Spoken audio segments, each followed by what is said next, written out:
Okay, we're reconvening to open session at 7:02 p.m. Pledge of Allegiance, I'd like to ask our student board member, Leah Renteria, from Shadow Hills, to lead us in the Pledge of Allegiance. Ready, stand up. Ready, begin. I pledge allegiance to the flag of the United States of America and to the republic for which it stands, one nation, under God, indivisible, with liberty and justice for all.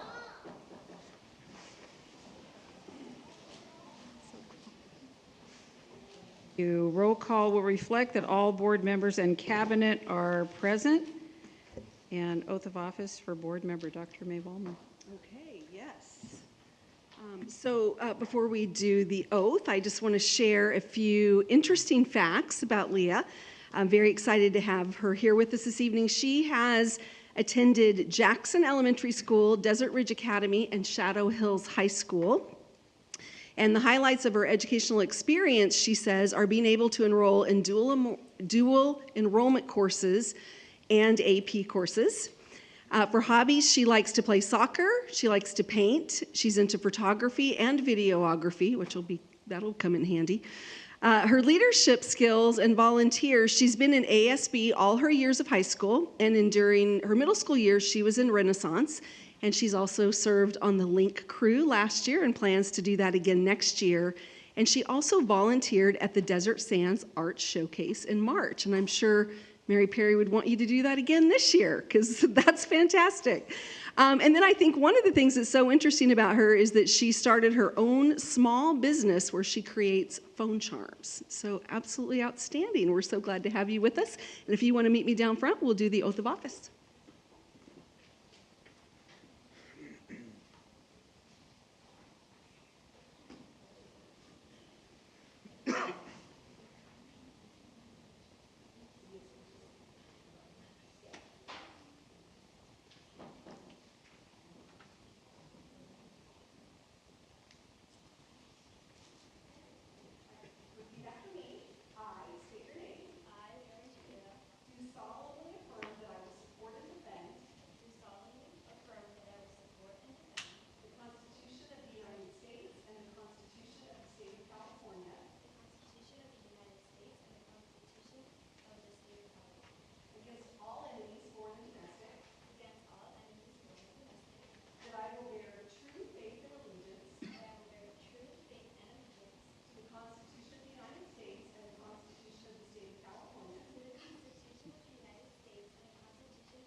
Leah, is there anybody that you'd like to introduce that's in the audience? Does this work? It does. Yes. I just want to say thanks to my mom and my sister for coming. And Liz, my best friend Liz, made it all the way from cheer practice. Aww. And Dr. Dunn and Mrs. awesome. Alexander and Mrs. Wallace, wherever she is, I don't see her. But thank you to everyone that came out and is supporting me. Oh, and Lucas and Mr. Ramirez, which I don't see him, but I know he's there because he said hi to me. Thank you, everyone. Great.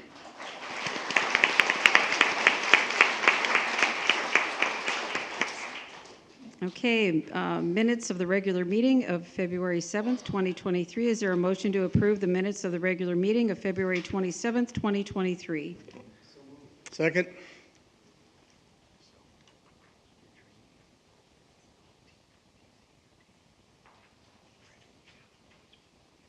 there any discussion?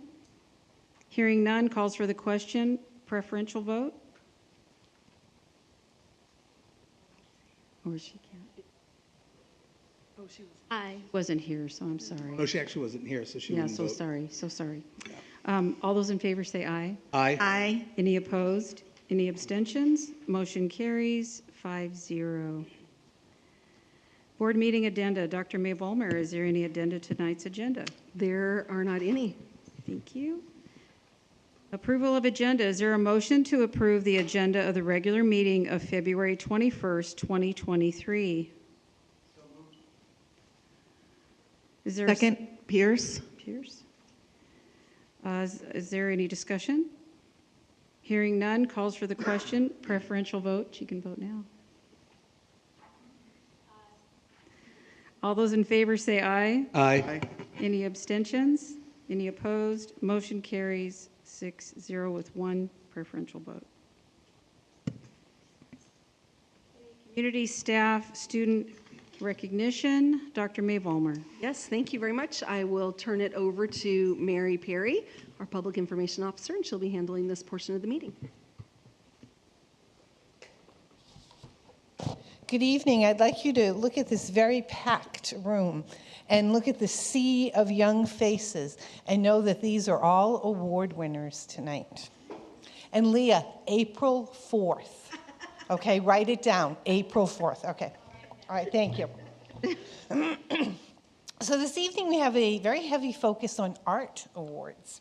And we begin by recognizing 2 DSUSD students who brought home honors for their participation in the RCOE Get Your Style On competition. And I'd like to welcome our representative from RCOE who's going to join me. I think everyone on the dais probably knows Louisa Higgins from RCOE, their wonderful art coordinator. So we're going to begin by bringing up Ivan Flores. I'm positive Ivan's here. He promised me he'd be here. Come on, Ivan. Come stand right here. So this is the piece that won Ivan second place, and Louisa will tell you about the competition. And I have information about why he designed this piece. Okay, well, that's good. So good evening, everyone. I'm really delighted to be here to represent RCOE and to congratulate Desert Sands students on their creative accomplishments. Actually, Ivan was the first person to enter very enthusiastically, and I asked him for more pictures, and the judges were really excited about his piece because it is, he'll tell us more, but it's an homage to, I believe, a very famous designer. And so the judges for our show included Michael Costello. If you look him up, he's quite a well-known designer that originated out of Desert Hot Springs early in his career. Susan Stein, who's the producer of Fashion Week El Paseo, and also the owner of the Fine Art of Design, which is a local store. So Ivan took second place honors, which means he will have his creation displayed in the Fine Art of Design, and he also won 2 tickets to the Fashion Institute of Design and Merchandising show coming up in March. So we're very proud of him. Here you go, Ivan. Okay. I have a photographer. So Tiffany is my official photographer tonight. So I switch it around. So if you'd like to come over there, and I'm going to say a little bit more about Ivan while you're taking your picture. So Ivan titled his shirt, Maison Martin Magiella shirt. His teacher is Thomas McMahon. Thomas, are you in the audience? Okay, stand up and say hey. And Thomas is actually the Knight's technical theater teacher. And so he really wanted Ivan to participate with an eye on perhaps costume designing in the future. Actually, I just told the kids there was a contest, and Ivan immediately jumped up and came up to me and said, I want to enter this, tell me. Okay. All right, so Ivan, you want to talk about the shirt. If you notice, I have your shirt, and I have Martin Magiella's shirt next to it, so you can explain if you'd like. Hello. Don't be nervous. Everybody here is friendly. Maybe one.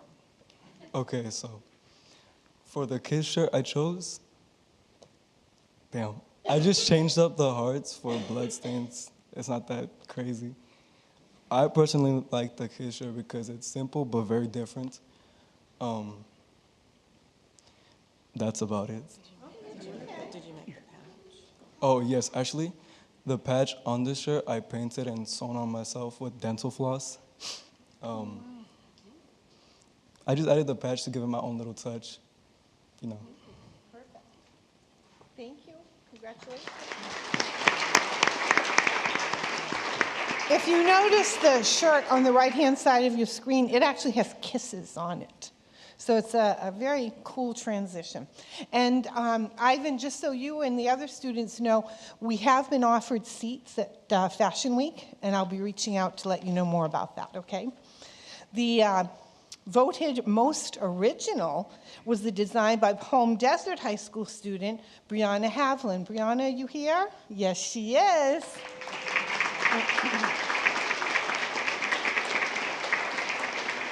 And her teacher is Rebecca Lopez, and I know Rebecca's here because we've already chatted. There she is. She designed her piece and called it Vasily Pukarev Blazer and Skirt. And in her artist statement, she noted that the design was based on the creative styles, and you correct me if I'm wrong, the styles of Vasily Pukarev and other Renaissance art-inspired styles. And she actually bought these pieces at a thrift shop. And then she made them her own. I just think this is a fabulous design. Really pretty. You guys did great things. Louisa? Yeah. Well, I just want to add on to that. I believe that is originally a blazer. It was all one piece, and she turned it into the crop top jacket and the skirt that her model is wearing. So the interesting thing about the competition is the students had to reference the art that inspired them. So they either showed a painting or several paintings and an artist statement about art and fashion, how they were tied together. And that's what got me thinking about it. I actually went to FIDM, coming from the desert, and have a degree in interior design. So I was thinking, what about all the other young creatives in the desert? What's something that we can offer? So this was a really tremendous piece, a lot of handiwork. You can see a lot of detail on the sleeve and the lapel. So I think we have another young fashion designer on the rise.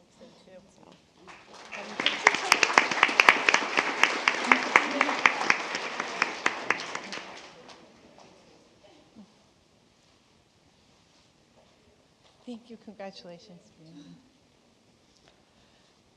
And Luis is staying here with me because it's also my pleasure to announce this year's finalists for the Riverside County Office of Education Fine Arts Spectacular. Yes. Yeah, it is, especially when you can't say ah. Yeah. Yeah. Final judging and the award presentations will take place on Friday, March 3rd at the University of California, Riverside campus. And 5 of the finalists are from Palm Desert High School. And their pieces will be shown up on here. So let's see. Can you go back to the first one? So the first one is Jenna Lopez, and I clearly misspelled her name, so it's Jenna, not Jennifer, who's a senior at Palm Desert High School. Jenna, are you here? Come up here.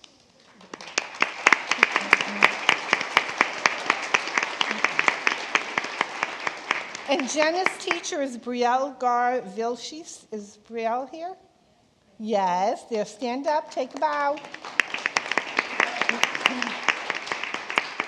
And now we're going to float through them, and I'll bring up the other students. If you're here, when I call your name, please join us. Kendra Flannery. David Nuno. Come on, David.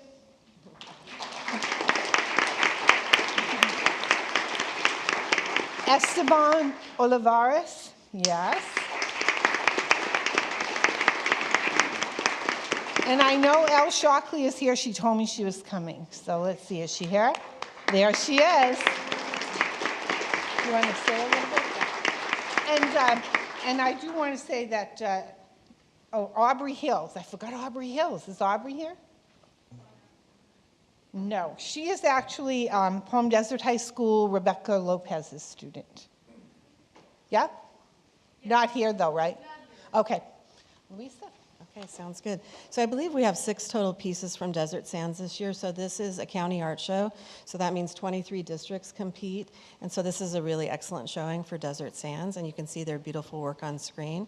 And so the finalists will get a certificate of recognition that will be mailed out to their school. The top 26 this year are displayed at UCR Arts. That's free and open to the public. That's Friday, March 3rd. from 5 to 7. And so Jenna will receive her plaque that evening. But we welcome all the finalists to come on down and see the other work, and we commend you for being such excellent creatives. And I commend Desert Sands for encouraging the arts, and also for Mrs. Garr and Mrs. Lopez, and I'm sorry, sir, I forgot your last name? And Mr. McMahon, because this doesn't happen without tremendous encouragement from teachers and their parents. So thanks to everybody and congratulations.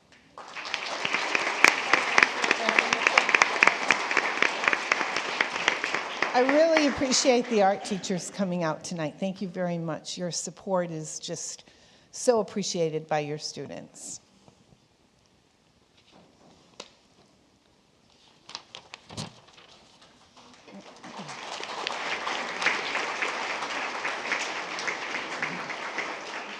And the Arts Award just keep on coming. So this one is the Jewish Federation's Art and Poetry Contest. And the artwork you see on the screens and the poems that you were sent in Friday, or you will receive, or they did, they received in Friday letter. So you did receive that. Yeah. So the two art awards are Nicholas Carranza. Nicholas, are you here? Okay. Nicholas is from Palm Desert Charter Middle School. And he said that he chose to draw this wanted picture because of the war crimes that Hitler committed during the Holocaust. And in second place is Sierra Miller, also of Palm Desert Charter Middle School. Sierra, are you here? Okay. She created the work featuring Anne Frank because she believes that the story embodies the frightening period, yet expresses hopes and aspirations for the future. And her teacher is Danielle Ferrasi. Danielle, are you here? And Nicholas's teacher is Nanette Courchevel. Nanette? But I do know the principals here, so Deb, why don't you stand up?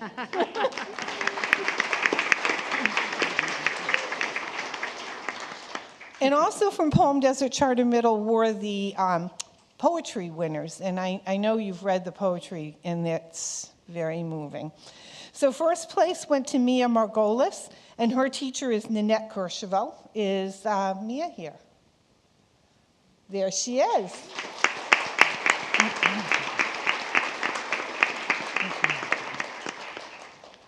And second place went to Isabella Rice, and her teacher is also Nanette Courchevel. So is Isabella here? No, so we're going to get a picture, Tiffany, of this wonderful young lady.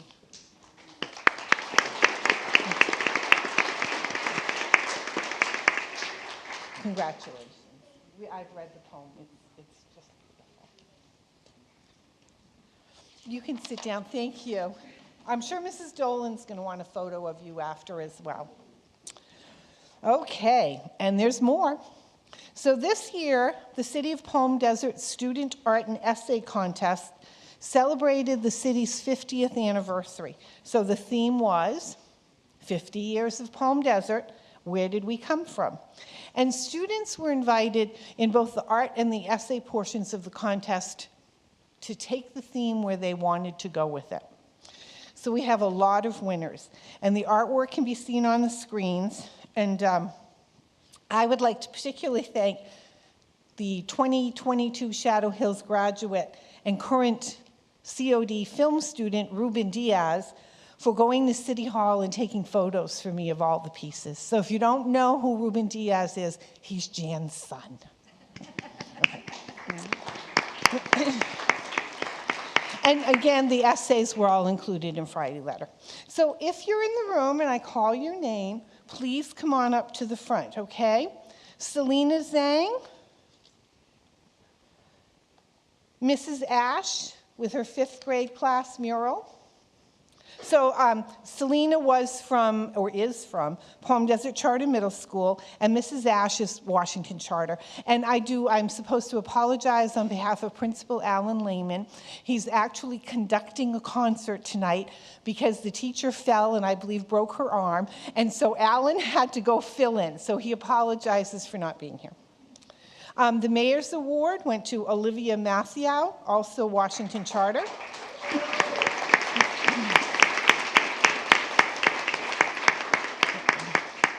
The Colonel Alvin O. Mark Art Award went to Capri Grantham and Kristen Tierney's first grade class at Washington Charter. And are they here? And we even have first graders with us. That is awesome. Great job, please. Go ahead, honey. Oh, my God. No, go with her. And are you Mrs. Grantham or Tierney? Grantham, okay. And in the individual art awards, we have Washington Charter Elementary School Beckett Logston. Is Beckett here?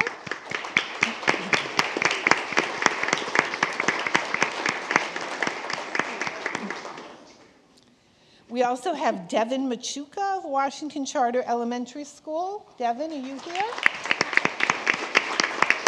Okay. The fourth grade, second place winner is Amanda Seychelle of Washington Charter Elementary School. Third place is Isabella Rios of Washington Charter Elementary School.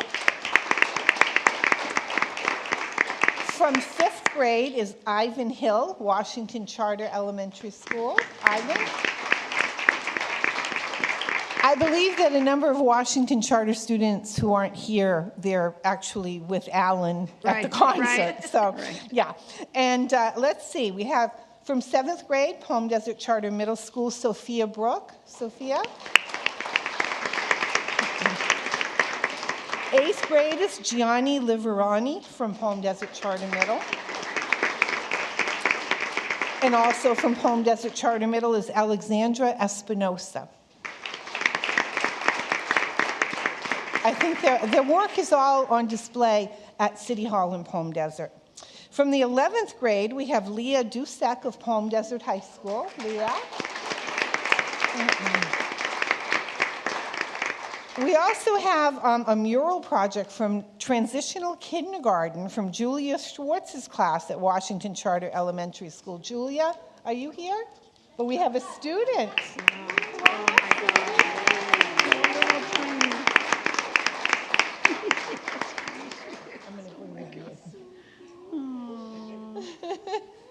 And another class mural was fourth grade Washington Charter Elementary School, April LeBlanc. April, are you here or any of your students? You want to take the art students and then we'll go on to the essay award winners.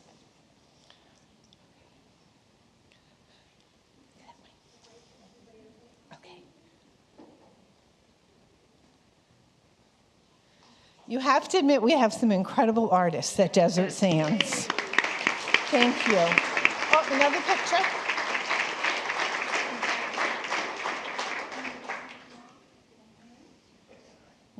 And on to the essay awards. So let's see. Best of show at the middle school level was Adrian Anshe. Adrian, are you here? We also have Palm Desert High School winning Paula N. Croonan Essay Award, and that's Angelina Gonzalez. Is Angelina here?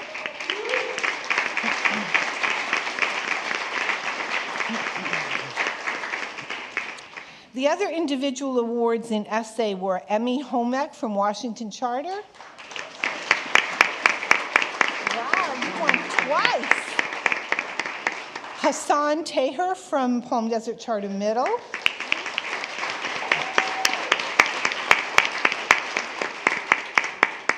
Nolan Barr from Palm Desert Charter Middle. And Olivia Poland from Palm Desert Charter Middle. And here comes Olivia.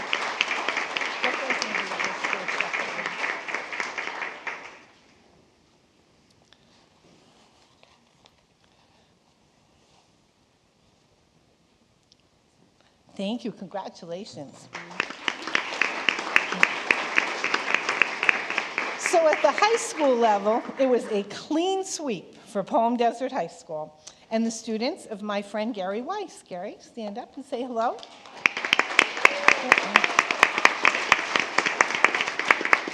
And I know Gary wants the attention on the students, but I do have to tell you that the city of Palm Desert recognized Mr. Weiss because he's participated in this contest for the last 10 or 11 years, Gary.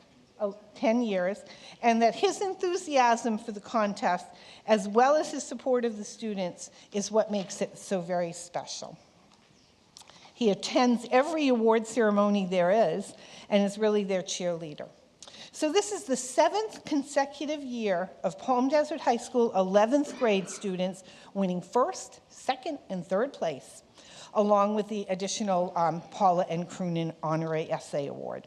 So let's see, and I have to say, you know, I often have a little personal remembrance of somebody that I'm honoring. So when I first started here, somebody sent me these videos of what is a verb and where does the comma go. And if you know me well, you know I loved those videos, and they were Gary's. So thank you, Gary, for making my day. All right, so let's see, 11th grade. First place is Lauren Beatty.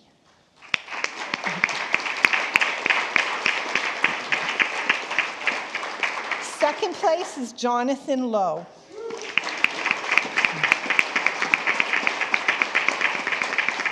Third place is Idania Ceballos.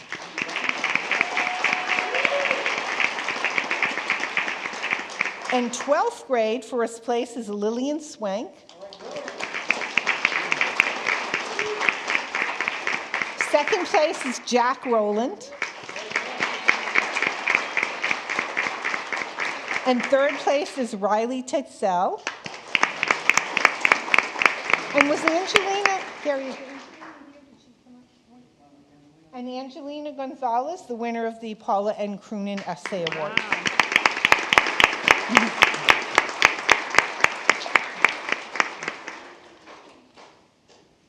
And I say we get a picture with Mr. Weiss in the middle.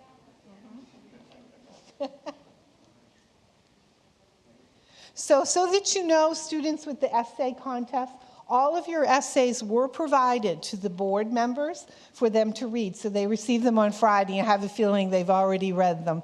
They're pretty astounding, aren't they? Thank you.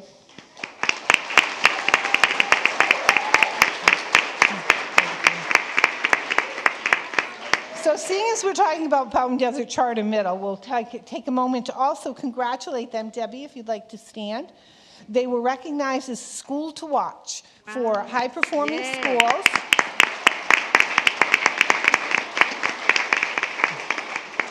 And the award is based on academic excellence, social equity, and responsiveness to the needs of young adolescents.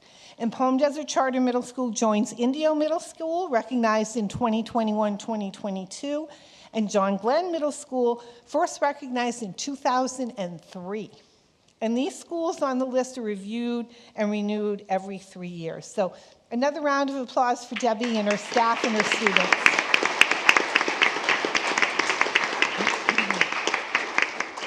I have one last recognition. This is especially moving. I'm especially honored to recognize Indio Middle School's Blanca Amenderes. Hopefully I said that not too badly, Blanca. She is the school site monitor. She never hesitated when a student was choking. She radioed for assistance, but then ran to the student and performed the Heimlich maneuver. The object was dislodged. The student was able to catch his breath, all thanks to her clear and fast thinking. Please join me in a standing ovation.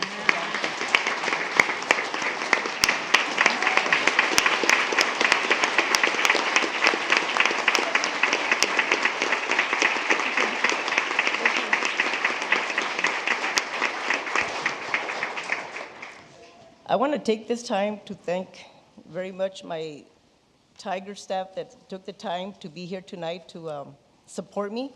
Thank you so much. Tigers roar! Thank you.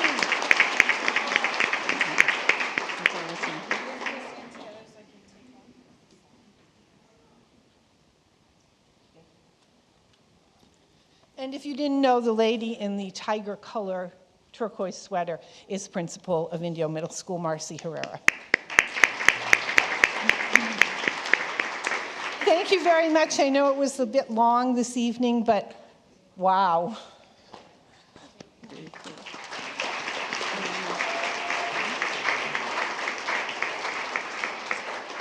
Okay, so before you all leave, I'd like to invite the board for comments. Can you guys hear me? Okay, that's intimidating. I just want to say that everything is amazing, and I'm so glad you guys are all getting recognition for this because it's not something little. Anything you do is important, but it's extra special when you get recognized for it. And for the art pieces, the clothing that was shown, I was blown away. I think those were really awesome and really unique. And yeah, great job, everybody.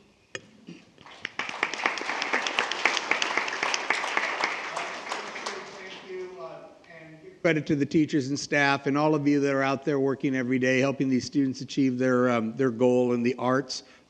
Huge supporter of the arts. I have 3 children, all of them very artistic, one incredibly, I think. So anything art always captures this board member's eye, this trustee's eye.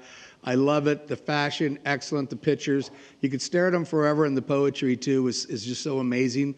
What the children see and hear at their young lives, and how they encompass, encapsulate their world in words and share with us. So again, teachers, thank you so much, and educators, all of you that are in the classroom with them. Blanca, a big cheer out to you too, saving that child's life. Thank you so much.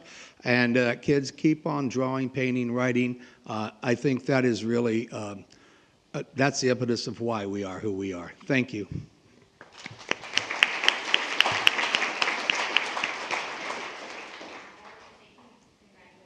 For the same reasons, not just to the people that won tonight, but for all of the students that entered into the arts and the essay contest. A handful of them are my friends and my patients, and so I'm always very excited to see you guys winning things and coming up here. So congratulations.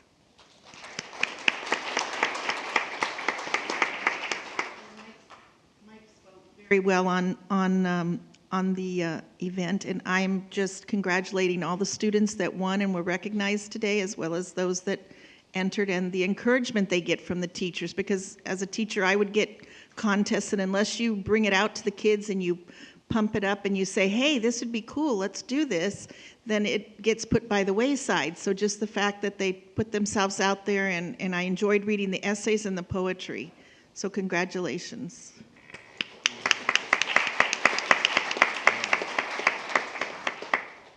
It was amazing to see all the creativity that was put into it. The effort, I think, should be highlighted. It's important that we encourage effort.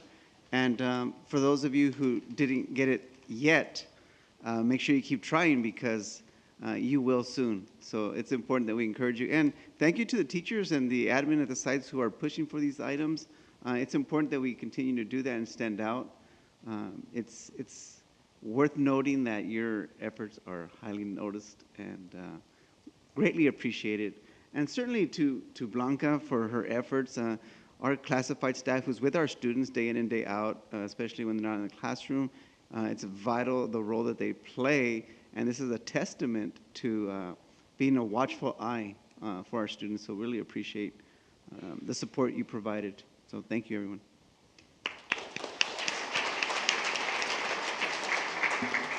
Well, Mary wasn't wrong in saying we have a room full of artists, which is awesome. And every single form of art is important, and you shine with whichever one you choose. And I think it's wonderful that just the way you express yourselves.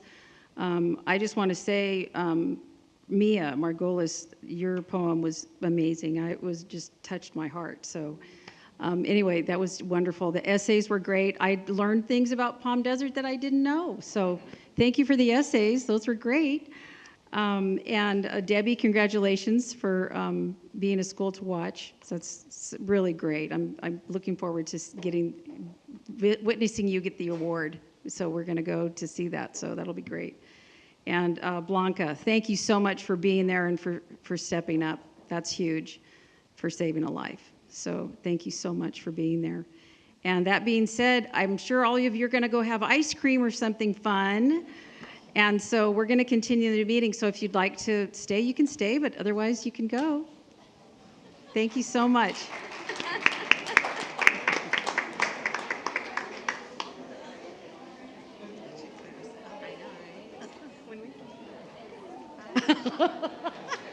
Right. I know they're gonna leave, so. But I wanted us to say something. No, I was glad you did. Do that, and then they leave, and then I feel like. How long do closed meetings, like what time do you guys start at? Today we started at 4:30 because we had another meeting, a session out here. Actually wants to say bye. Right. See you So, tomorrow.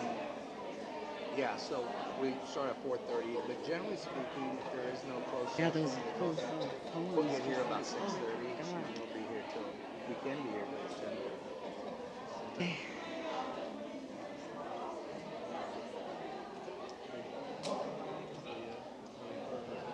Yeah, I drove myself. I want to stay for the whole thing, see what it's like. But- Oh, I don't know. When we get there, I'll. I didn't. Quick eye, you might be looking at something, and I go like that. You know, usually it's okay to say I. We can just say, what was the question again, you know? But sometimes there's a lot of distractions. Okay, so we are going to resume our meeting. Number 12, introduction of new or recently promoted employees. And that is Dr. Hyde. Dr. Hyde. All right, good evening, everyone. I'm excited to introduce three new members to our management team, and I'm going to start with Liliana Lomelli. If you could come on up, one of our new mental health therapists. So come on up to the dais, Liliana.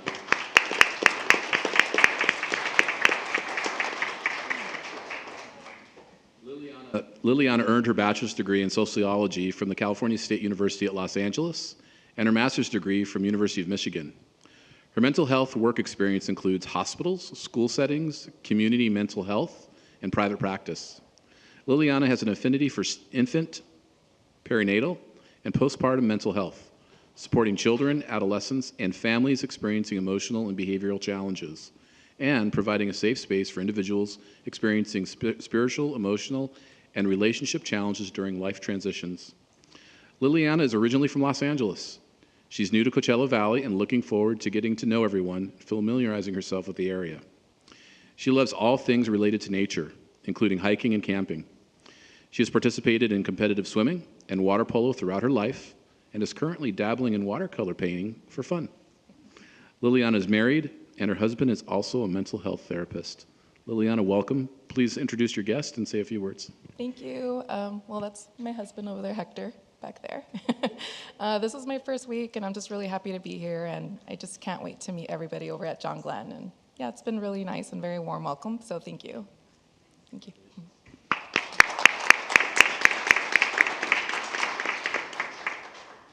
I'd like to invite Kelly Smith.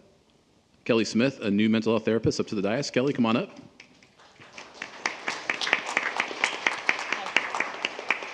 So Kelly earned her master's degree in social work from Syracuse University. Much of her work has been in public mental health and substance abuse settings serving adults, children, and families. She has also maintained a private practice for a number of years.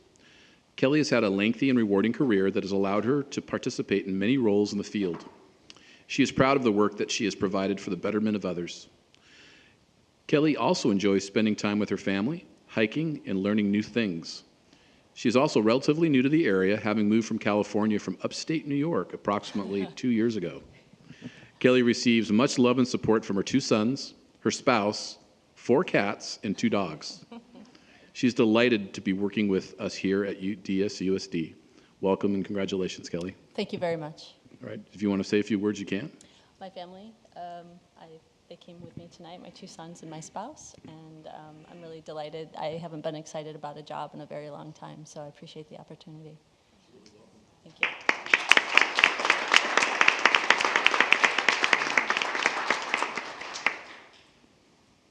Okay, I'd like to invite Cynthia Varela, our new board-certified behavior analyst. Please come on up to the dais.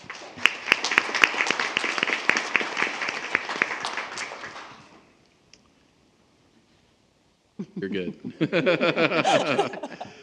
Cynthia earned her Master's of Science in Applied Behavior Analysis from Pepperdine University. She has spent her career providing ABA-based therapy to school-aged children in the Coachella Valley in both home and center-based settings and working as a clinical supervisor and manager to help staff develop and improve their skills working with students. Prior to coming to work for DSUSD, Cynthia provided ABA-based therapy to school-age children in the Coachella Valley in both in-home and center-based settings, and worked as a clinical supervisor and manager. I just realized I said that twice. I really wanted to emphasize how important that was.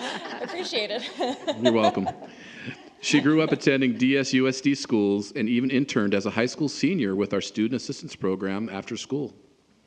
Cynthia would like to acknowledge her fiancé, Anthony, her son, Jackson, and her puppy, Opie, for their support throughout her educational and professional career. She states that she looks forward to serving the district that raised her and hopes to make a positive and impactful addition to the DSUS team. Congratulations and welcome. Thank you very Please much. introduce your guest and say a few words. I'm delighted to be here. Like I said, I interned here, I grew up here, so it's just so nice to be back and feel like I'm home. This was, something that I looked forward to when I was continuing my education. Was I hope I get to come back to the school district. So I'm like, I made it, guys. I'm here, I'm back. That's great. So just thank you so much for this opportunity. I'm very happy to be here. Nice.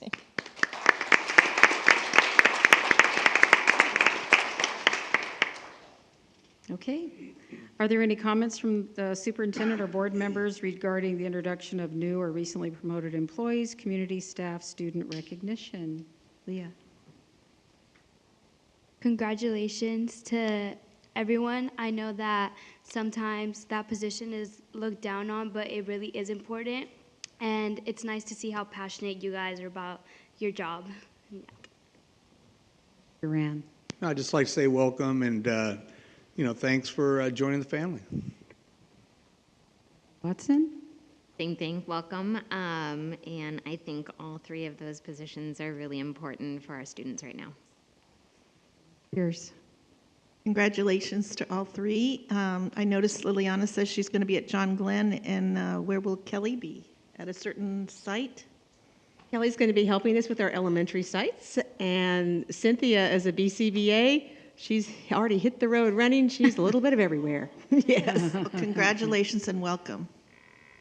Mr. Alvarez. Yes, congratulations and certainly welcome to a much-deserved opportunity. We want to emphasize that your role is critical. We can't capture the minds without capturing the hearts, and that's the role that you're playing. So thank you for stepping up and being part of the team. And welcome to the family, and welcome back home, Cynthia. And I just wanted to say my aunt went to Pepperdine, so that's always neat to hear. So that's pretty cool. Anyway, I wanted to say, Kelly, I'm so excited that you are excited about your job. That's so wonderful. And it's great to see your family, everybody's family here. The support is wonderful, and that's huge for us to all have the support of our families. So anyway, Dr. I can't even talk. Killing me longer. It's okay. No worries. Congratulations to all of you and welcome. As everyone has said, it's great to have you as part of the Desert Sands family. We certainly want people to feel that way, so we're happy that you're here with us. And I didn't get to comment before the students left, but I wanted to say how inspired I was by them. Obviously, no, it's okay. Obviously, the arts and everything, especially the fashion. I shop off a mannequin, so I could not do that. I can, though, draw a mean milk carton from my art classes in elementary school, so if you need that, I'm your gal.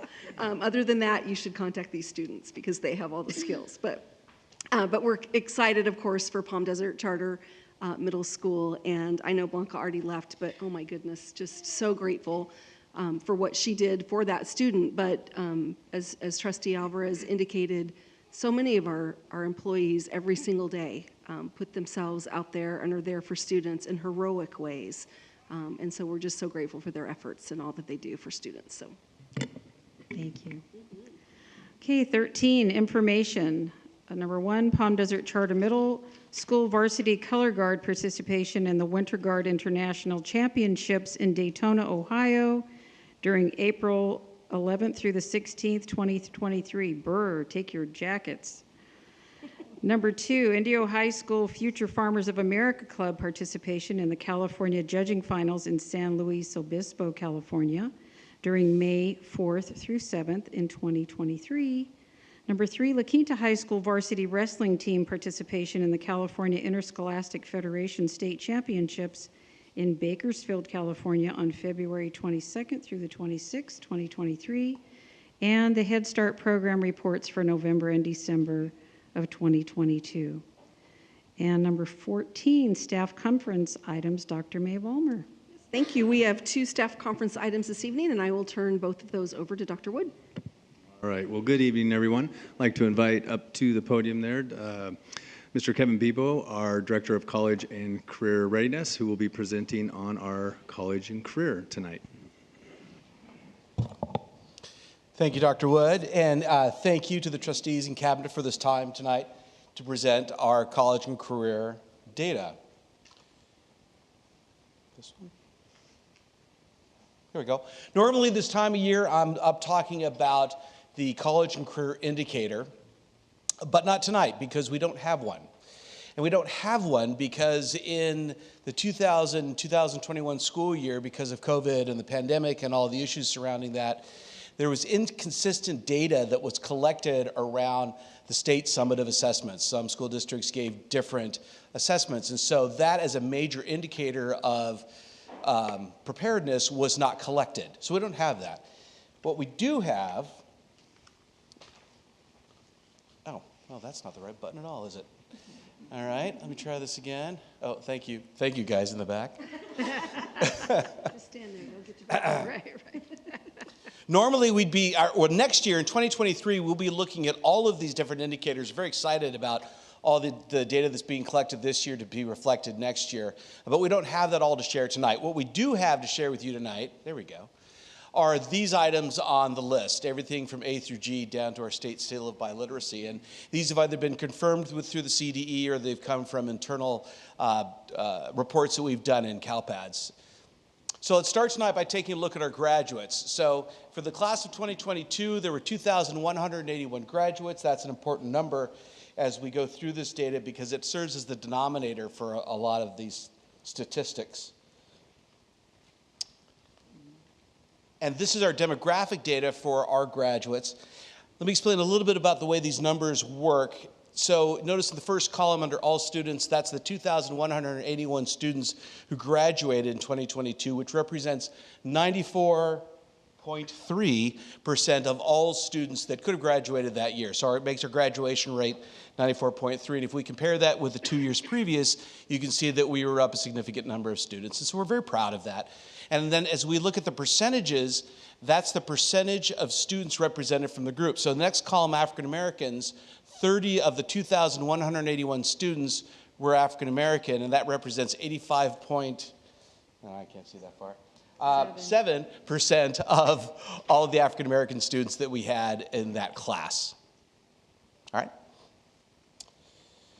Also, you'll notice the purple column on the left. That's a preview of coming attractions tonight. For Dr. Wood. That is our LCAP connection. How we are addressing these issues in our LCAP are identified over there on the right, and he's going to talk a little bit more about that when I'm finished. So we're going to start with A through G. Now, if you're not completely familiar with A through G, these are the requirements for admission into the University of California or Cal State University system. Students are required to take these courses in these subject areas A through G. So that includes English and history and math. And as you can see, that the number is down, but only by 5 students over last year. So the rate's relatively close, and we've only missed a few students. Like I was explaining a moment ago about the summative assessment data that we don't have due to the pandemic and the issues that surrounded that, there were other issues that also affected students going through their coursework. So it may have been during the pandemic that there was a course they had to retake or some other issue that got in the way. So we think that has something to do with part of the reason why these numbers are declining just a little bit as we go along. Back to the purple column on the right, notice down at the bottom it talks about the A through G grant. So we've been leveraging the A through G grant. One of the ways we've been doing that to support all of our students lifting up, increasing their A through G rates is through a counselor and special assignment.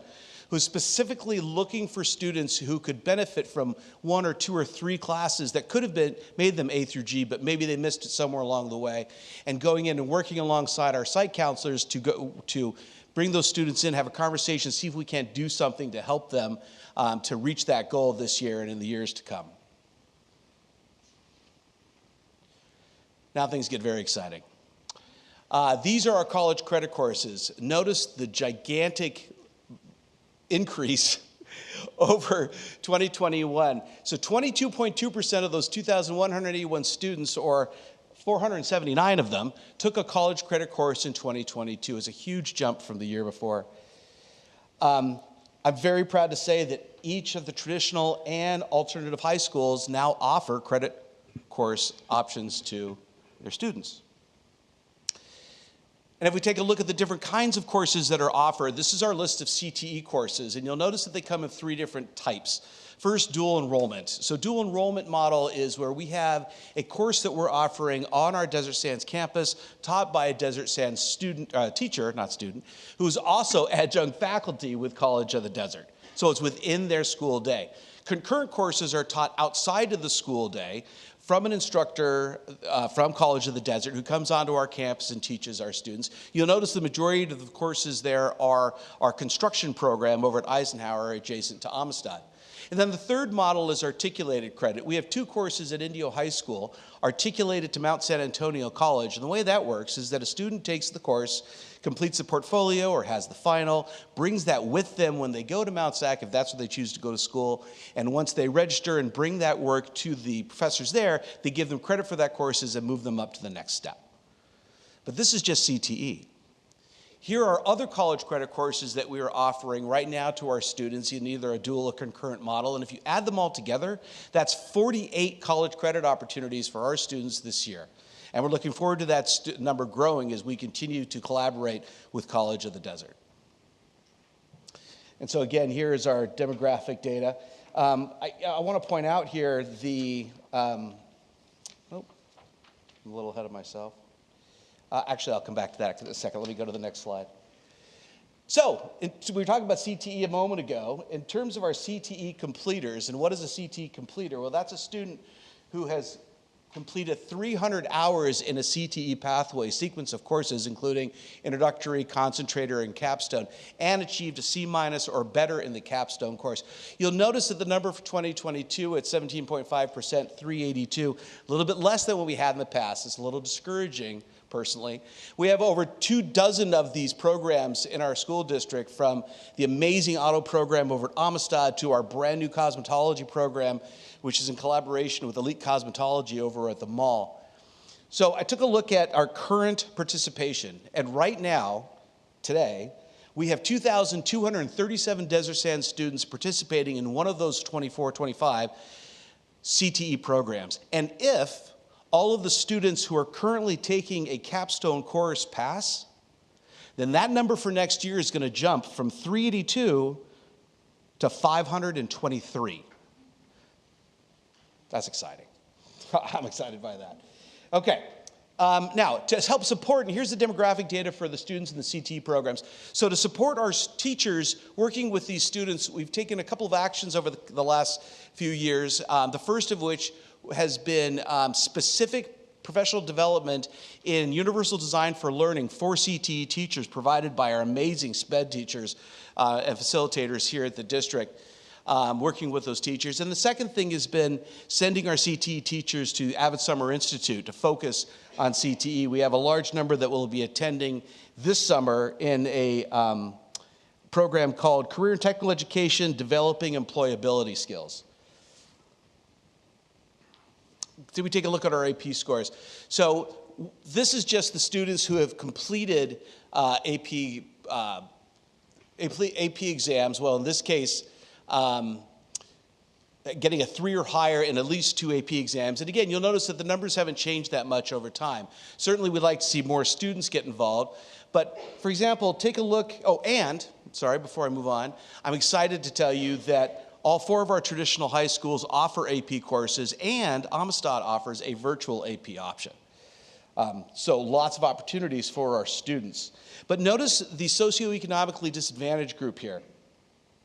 I'm excited by that because not only in the college credit courses you saw a moment ago, but also on our AP participation and our IB, this population of students that might otherwise look at going to college as not being for them is going to college now in high school, because the moment that they sign up for one of these classes, they become a college student and start to gain credits that they can take with them when they go on to COD and beyond. It's an exciting opportunity. Taking a look at our IB scores. Now, if our IB program is only at La Quinta, and I encourage you to go and to visit. It's amazing. The teachers are absolutely amazing. But as you can see, they're hurting a little bit from previous years. Like I explained a moment ago, I think this is a result of the pandemic and students having issues with their schedule and not being able to complete all of the IB courses that then prepare them for the IB exams. Because we're seeing, in the demographical data, it's fairly consistent with what we've seen so far. But it's the same with our seal of biliteracy. We are down from years before. And for example, for this measure, you have to have 4 years of a world language. And for many students, because they suffered through the pandemic, that didn't happen for them. It wasn't possible. So I think that, and I think we can do a better job with advertising that opportunity moving forward as well. And so, our next steps.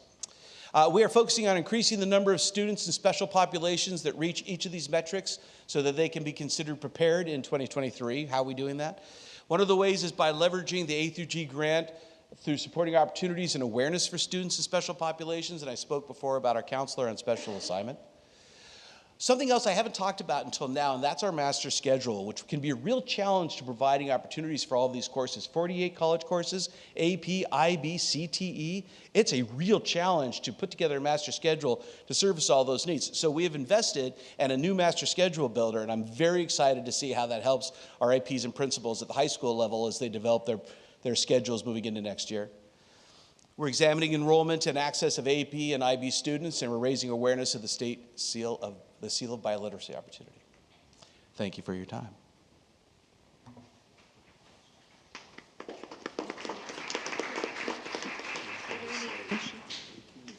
Have any questions for Mr. Bebo?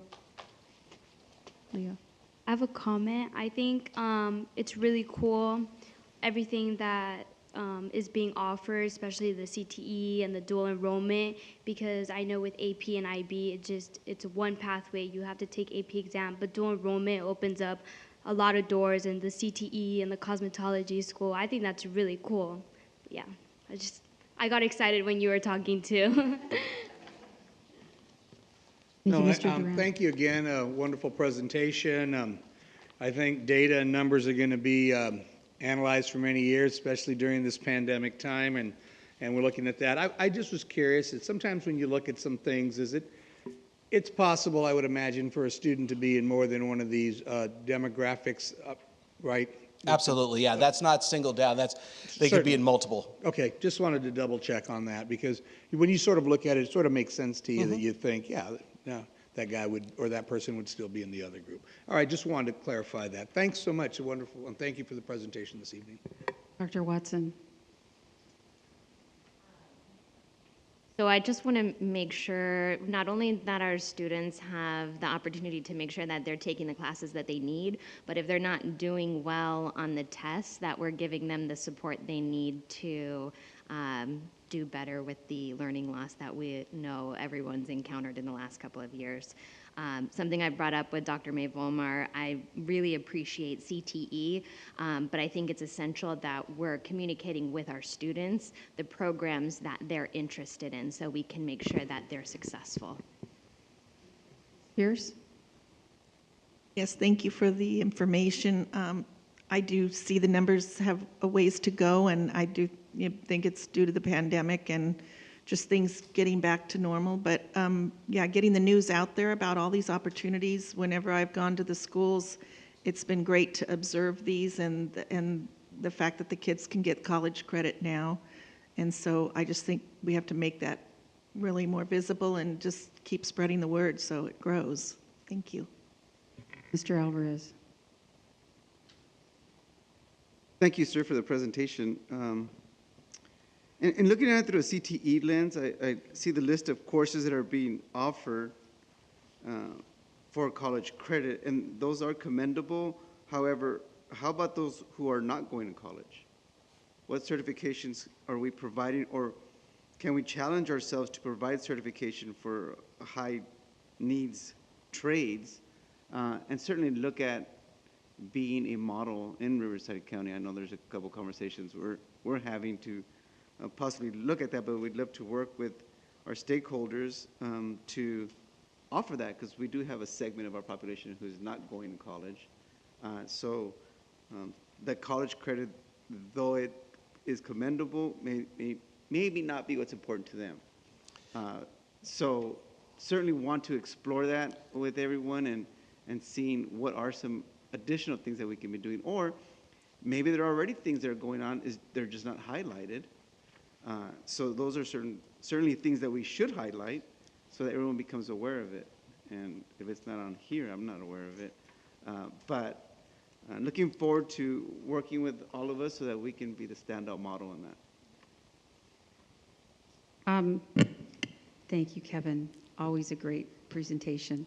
My understanding is that we do offer things like construction and different things of not actually going to college, but tradesman type opportunities that we do cover.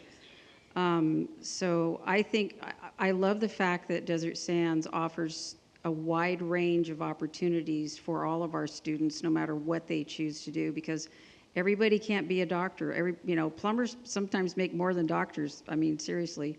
So it's like there are jobs that I'm so glad that actually giving them a head start or push by getting college credit if they choose to go to college, that they have that opportunity. So, and I was excited for you too, but I didn't want to like yell in the mic. So, but thank you so much, Dr. Milbalmer. Yeah, and I'll just comment and say I appreciate the feedback, certainly highlighting that is very important, not just so that the board's aware of it, but that our community is aware of it and that our families and our students are aware of it also. So we'll certainly get that information to the board, but we will also make sure that we do a better job publicly highlighting that information, so for the certifications. Yeah.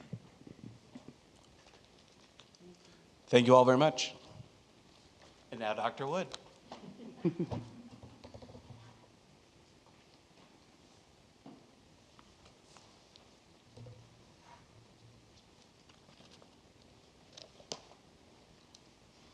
All right. Good evening, everybody. So tonight I'll be presenting on the mid-year local control and accountability plan update. The LCAP is a tool for local educational agencies to set goals, plan actions, and leverage resources to meet district goals to improve student outcomes. So we set these goals to meet the ever-reaching needs of our student population through the lens of our vision, mission, and our values. Our vision, to be the district of choice and successfully prepare every student for college, career, and life, is our destination. Our mission, to inspire and nurture every student, one opportunity at a time, is how we will reach our destination and through the continued efforts of the work we do each day. And our values, those behaviors and expectations we have of ourselves, our staff, our students, and our community, we embrace in all that we do. So today at your seats, you have a couple items. You have a full copy of the LCAP itself. You also have a copy of the infographic. And as a reminder, you can find the digital version when you go to our homepage and you go up to About DSUSD. You click on DSUSD LCAP, and then that opens the window there to the right. And you can pull up this year, last year, our budget overview for parents, the infographic, all in English and Spanish.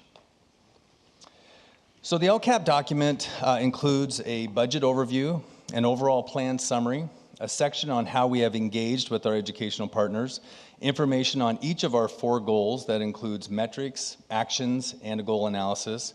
In addition, a section on increased or improved services for our unduplicated count, an expenditure table that breaks down goals and actions, and a copy of the infographic. To understand the layout of each goal, let's take a moment to read through both an example of a metric as well as an action. Regarding metrics, our first column is, stand by. First column is the metric, or in other words, what we'll be measuring. In this case, it's tied to all teachers from appropriately assigned and who are fully credentialed. From that, the second column indicates what our baseline is, and in this example, we use the Williams-Sark report, which states that we are at 100%. The third column is an indication of the first year outcome, which would have been last year for us in this case. The fourth column will be this year's outcome, and so on. And then that last column is the desired outcome at the completion of the 3-year LCAP cycle, which is 23-24, and of course the outcome is 100% as well. Let's take a look at a sample on how to read an action item. First and foremost, the first 2 columns include the action number and title. In this case, we're looking at highly qualified staff. The third column is the description, which can include as little as 1 or as many as 9 different actions and services. The next column is the total funds allocated for the actions. On the back end, these funds are further explained as non-personnel expenditures or personnel expenditures, as well as the type of funding. And then that last column is whether or not the action is contributing to increased or improved services for our unduplicated count, which are our English learners, foster youth, and low income.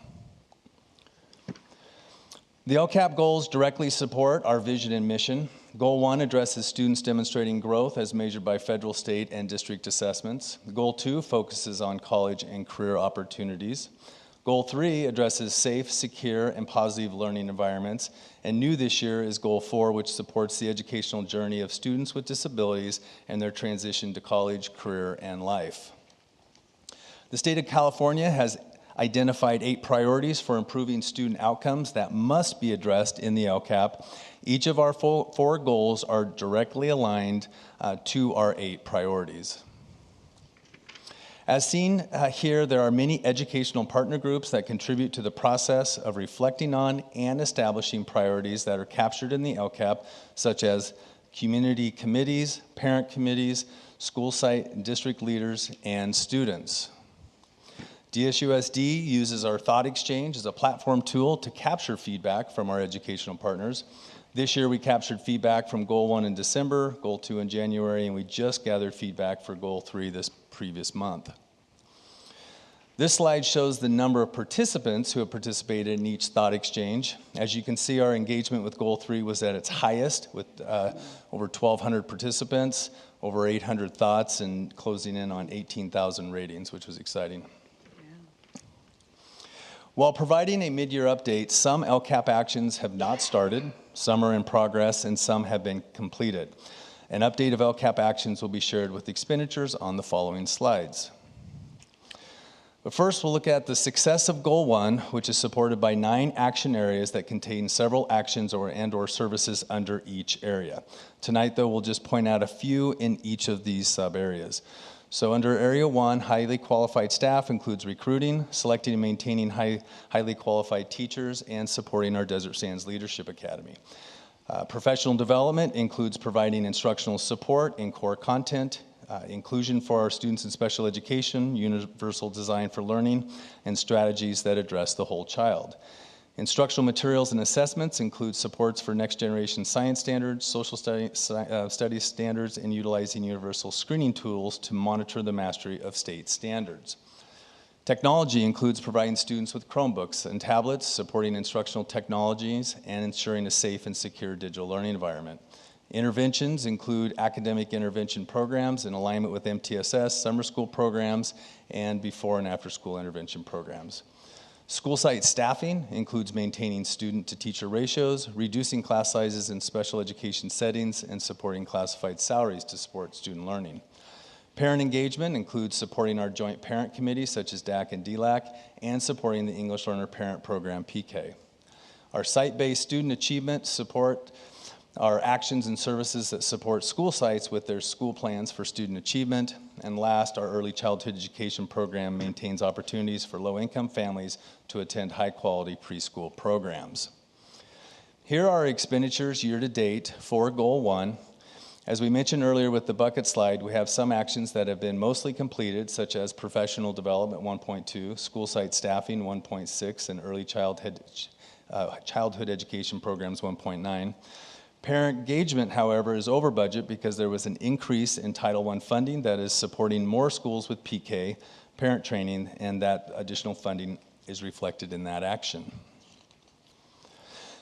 Next, I'd like to provide some quick highlights under Goal 1. One of the key metrics we use is our iReady diagnostic assessment. We had 15,423 students show growth from the fall iReady performance to the winter iReady performance in ELA. In addition, we had 15,153 students show growth from fall iReady performance to the winter iReady performance in math. Additional highlights include early literacy. We had 2 days of foundations training, the science of reading for teachers and principals, where all but 5 elementary schools have been trained, with the remaining set for next year.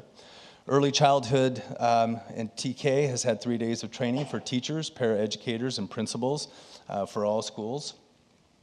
Regarding meeting the needs of English learners, various professional development sessions have been offered to designated and integrated English language development. We've had 4 SAS sessions addressing ELD standards and integrated ELD strategies. Professional development for ELD and special education teachers have covered strategies to address the needs of ELs and with disabilities. And under technology, we've continued to provide our one-to-one device sustainability for all sites. Professional development's been provided to the use of LFDs to increase student engagement and other items, and there's been classroom teacher support for robotics, coding, and computer science. There are 4 action areas associated with Goal 2, and some of these actions and services include the following. Through course access and advanced programs, this includes our AP, IB, and our GATE. Through opportunities outside the traditional program, this includes dual language immersion programs and virtual learning. For career technical education, not only supports our CT programs, but also includes implementing and supporting career-based learning activities for each grade span. College-going culture, broad course of study includes our supports for AVID, college and career exploration, and completing the A through G course sequence for college preparedness.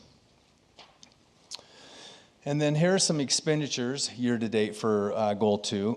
There are actions that have been completed, which includes 2.2, opportunities outside of the traditional program, where our dual language immersion program has increased cost to support smaller class sizes. And then 2.3, career technical education is another area where costs have exceeded funding allocations, and that was due to grant funding carryover this year, and more spending has occurred. Some highlights in this area centered around AVID. We've had 255 total staff trained this past summer at the AVID Summer Institute. We had another 49 staff attend a fall pathway training, and another 20 attend the AVID National Conference. 26 of our school AVID coordinators were trained a total of 4 days on topics that include leadership for educational equity, our English language learner scholar starter, recursive routines, creating a college career culture for students and staff, and several other high leverage topics. Goal 3 has 9 action areas, and some of these actions and services that support this goal include 1, improve school attendance, such as supporting schools with analysis of attendance data and chronic absenteeism, intervention systems and supports. Site-based positive behavioral support programs, which include support and continued implementation of our district-wide and site-based MTSS programs. Counseling support and behavioral health, such as supports for our student assistance program, school counseling ratios, PD for support with work with MTSS and trauma-informed practices. Health and wellness for students includes support for sports programs, including transportation and providing vocational nurses. Under positive and safe environment, that includes maintaining school site monitors, security, and school resource staffing. Clean and efficient environment provides custodial and maintenance services to support inviting school and district environments.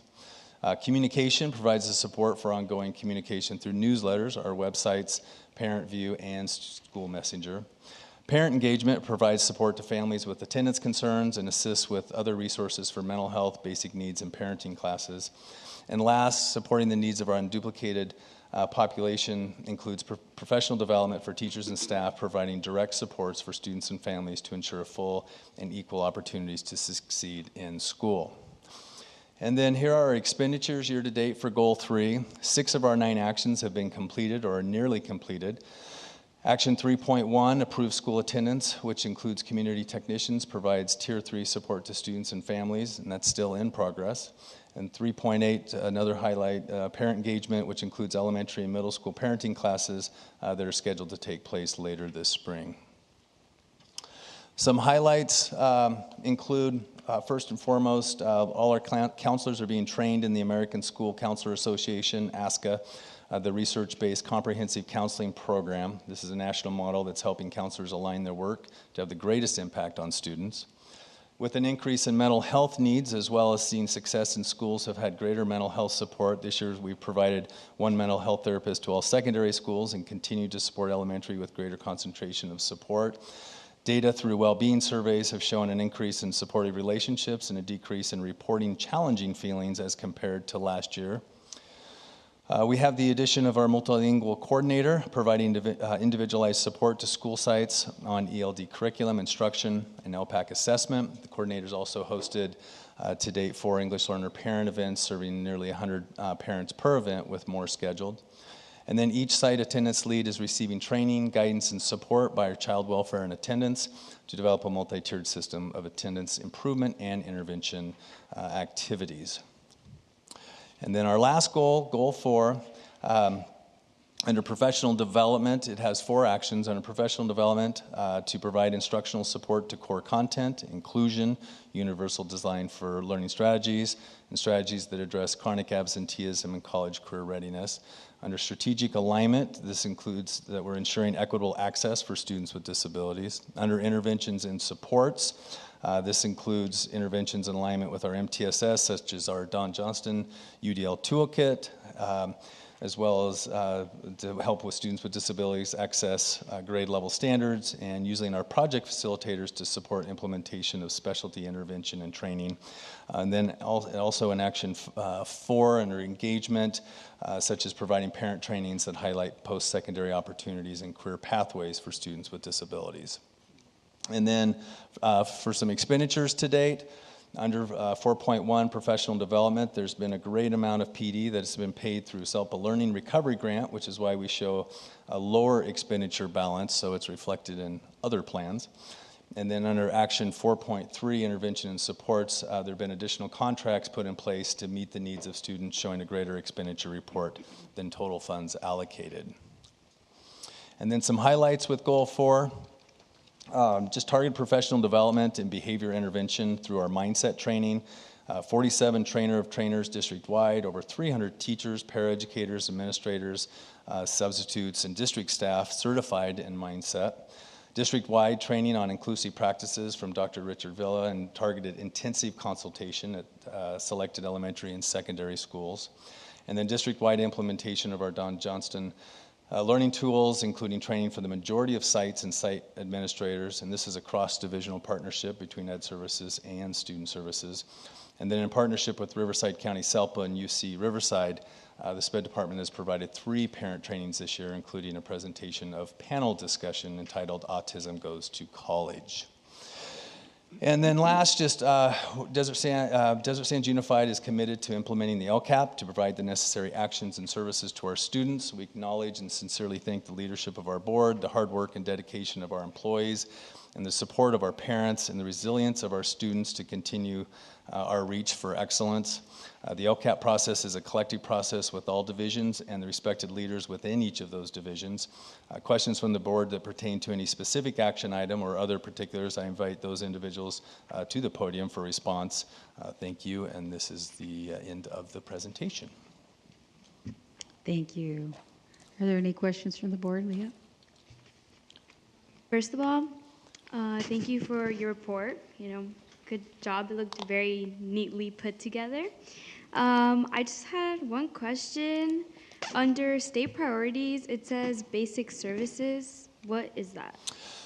So there's a number of things that fall under basic services, but some of those include that we're teaching standards, that we are providing, we're teaching ELD standards, that we're providing ELA and math standards. Basic services can also tie in just in terms of that we have textbooks for all of our kids, and it's tied to some of the Williams stuff where we have clean drinking fountains and bathrooms, and so it's a variety of things. Thank you. Mr. Duran. Thank you, Dr. Wood. Maybe to follow up on that too, I was wondering, counseling fall in any of this somewhere? I mean, I'm just kind of looking at Well, that. Goal 3 is all about counseling. Okay. And Just I will wanted to say, double-check that, yeah. when we looked at the feedback from the thought I was thinking exchange, too in the basic services, you know? I mean, just, I didn't see a little icon for them. yeah, you know what, counseling specific under the 8 priorities, I'd have to look, but I will say they fall, basic services is included in Goal 3, but so is, I gotta get to it. Counseling support and behavior 3.3. Yeah, but they also, school climate is a big one where they fall under. So yeah, for Goal 3, which is mostly counseling, it includes basic services, school climate, pupil engagement. So that's where they live. Yeah, I just had heard the connection between the ASCA standards and all that. And of course, just wanted to say again, thank you, wonderful report, and just, you know, working hard with everybody that I can find to work hard with in regards to the ASCA and the standards for counselors and school climate. But again, thank you, Dr. Wood, for your wonderful report, and thanks to your team. I know many of them might be in the room still, but thank you so much. Dr. Watson. Thank you, Dr. Wood. I don't have any questions. Having been on LCAP, I just appreciate all the hard work that goes into this massive document. Thank you. Pierce. Yes, I really enjoyed my LCAP meetings. It actually is very informative, and you get to take it apart and see where all the pieces fit. I do have some concerns, which we all have. On chronic absenteeism, there's got to be a way we can reach out and get these kids back in, whether it be home visits. I don't know, just something we can do. We've got to work on that, and that's a big problem at all the schools, and it's probably exacerbated by the fact that we get sniffles and a cough, and all of a sudden people are staying home. You know, and before don't come unless they have a fever. You don't come unless they're throwing up or whatever. But, I mean, do come unless they're the old days, that's what we would say. And now it's every little bit they're staying home, and just chunks of education missing along the way that it's so hard on the classroom teachers to catch up with them. Also, I'm concerned with the fidelity of the intervention programs. I mean, I can go to Washington Charter. Of course, they have 4 dedicated teachers. They do their own thing, but all the wonderful interventionists that we've hired, whether they're retired or young new teachers, whatever, we have them, but we have a lot of subs on our sub list. I'm seeing if Dr. Hyde is awake, but okay, there he is. Anyway, we have so many subs on the sub list, yet we've got to get these. I don't know how to get these people in, and maybe we need to look at the rate we're paying versus the other two districts. But we've got to get people in here so that when we say at the end of the year, let's see what growth our intervention gave us, we can't tell it, because I know for a fact different friends that are doing intervention in different places, 3 out of 4 days they're pulled to the classroom. And it's really hard to say, okay, we're doing this intervention, and it's no one's, I mean, it's just something we have to figure out an answer to. Also, I love when I go to the sites, whether they be middle or high school, but we also need this in elementary, are those wellness centers, or those cool down places, or those in-school suspension, but let's help them along the way. And some of our schools have wonderful ones, like Indio Middle School and Thomas Jefferson. They have wonderful things in place, and so many times you ask and they go, well, we don't have a room we could even do that at, or we'd have to take this and that, and that's an issue. And just as a lay person, I'd say, well, it's worth bringing a portable on board or something. We need a place, and not that it's just at a few schools, or 4, 5, or 6 out of the 34 schools, but that we've got that place with all our mental health therapists, that this can be an ongoing thing. And the last thing was parent engagement. I've always been big on is to have a place for them connected, and I love all the PK programs that have gone on and getting the parents in and involved, even in the middle schools. I mean, that's the place to do it, not just in elementary. So I'm speaking to the choir, so I just wanted to say those are some concerns I've seen as I go around and visit the wonderful schools that we have. We still have work to do. But I love this mid-year update, and I appreciate your report. Mr. Alvarez.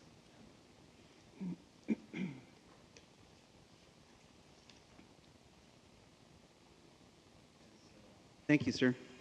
And just to piggyback on some of the comments from my colleagues, chronic absenteeism. So in going through the LCAP, I see some services that we're saying to do, but my question was, who's going to do them?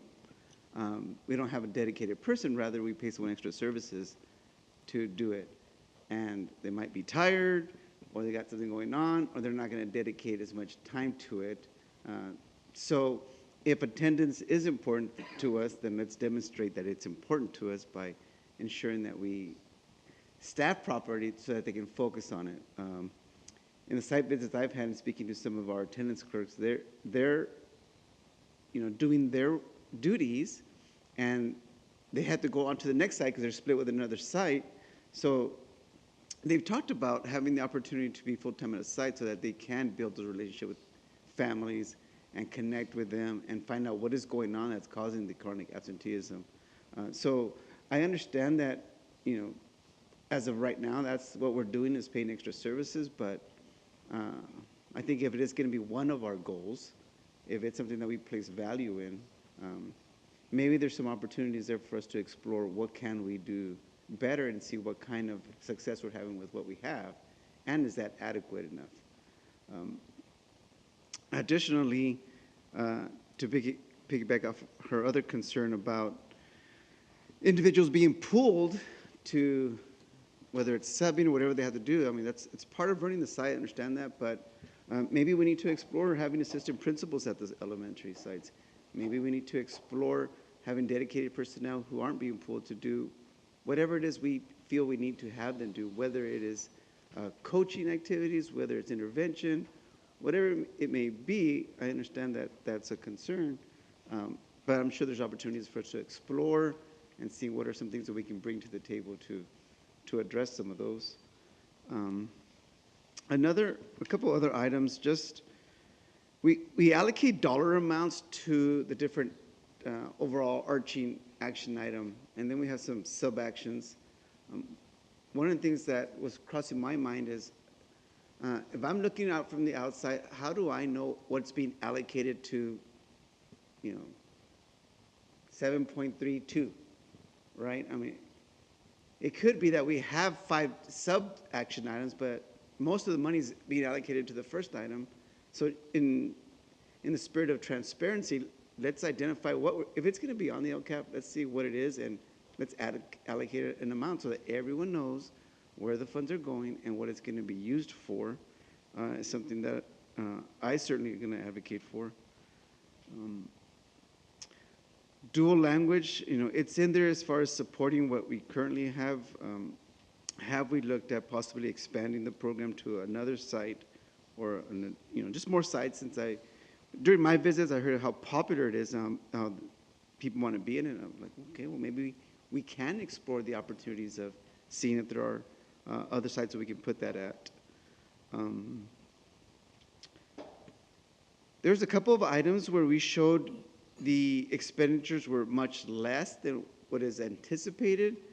Have we realigned the expenditures? Have you guys had an opportunity to say, hey, we noticed that in this item, we've budgeted, for example, $5 million, but we've only spent $2 million. So that's part of the process. Obviously, we're in the mid-year. There's some items, take, for example, like AP. We offset the cost for AP tests, IB tests. All that comes later in the spring, so that kind of carries a large balance until the very end of the year. And then sometimes you'll have a fund, like in the case with student support services, with the SELPA money. They've got all this other money that we're spending that, which saves LCAP money, but then once that money's gone, then that'll roll over. But yeah, part of our process is to be as efficient as possible. During the course of the year, we have a strings document, and on the last page, we keep track. We go say, okay, does the funding need to remain the same? Does it need to be increased? Some cases it does. Or does it need to be decreased? And even now today, you go and look, there's items, all 3, because we see certain actions that we just don't need as much funding for because we may be doing something different than that. So that's part of the process in trying to keep as efficient with that as possible. Thank you. And then also, do we have someone who meets with our sites just to keep tabs on the site allocation funds being utilized?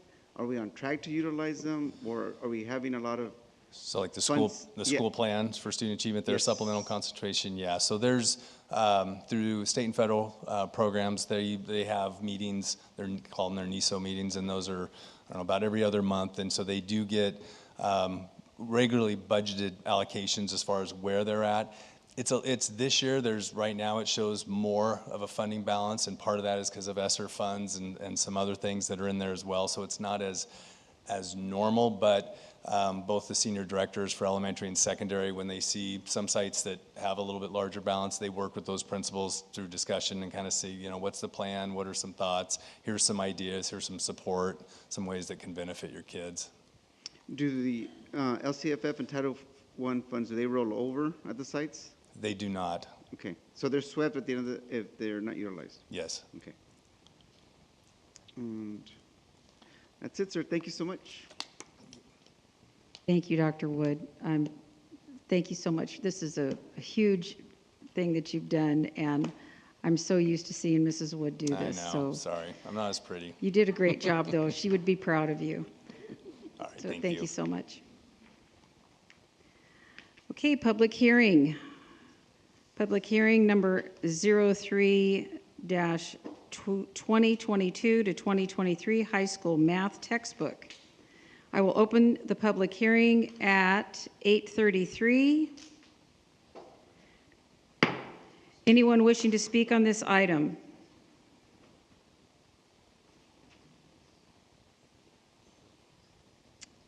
Okay, hearing none, I will close the public hearing at 8:34. Now we are at board and superintendent comments. Student board member, Leah.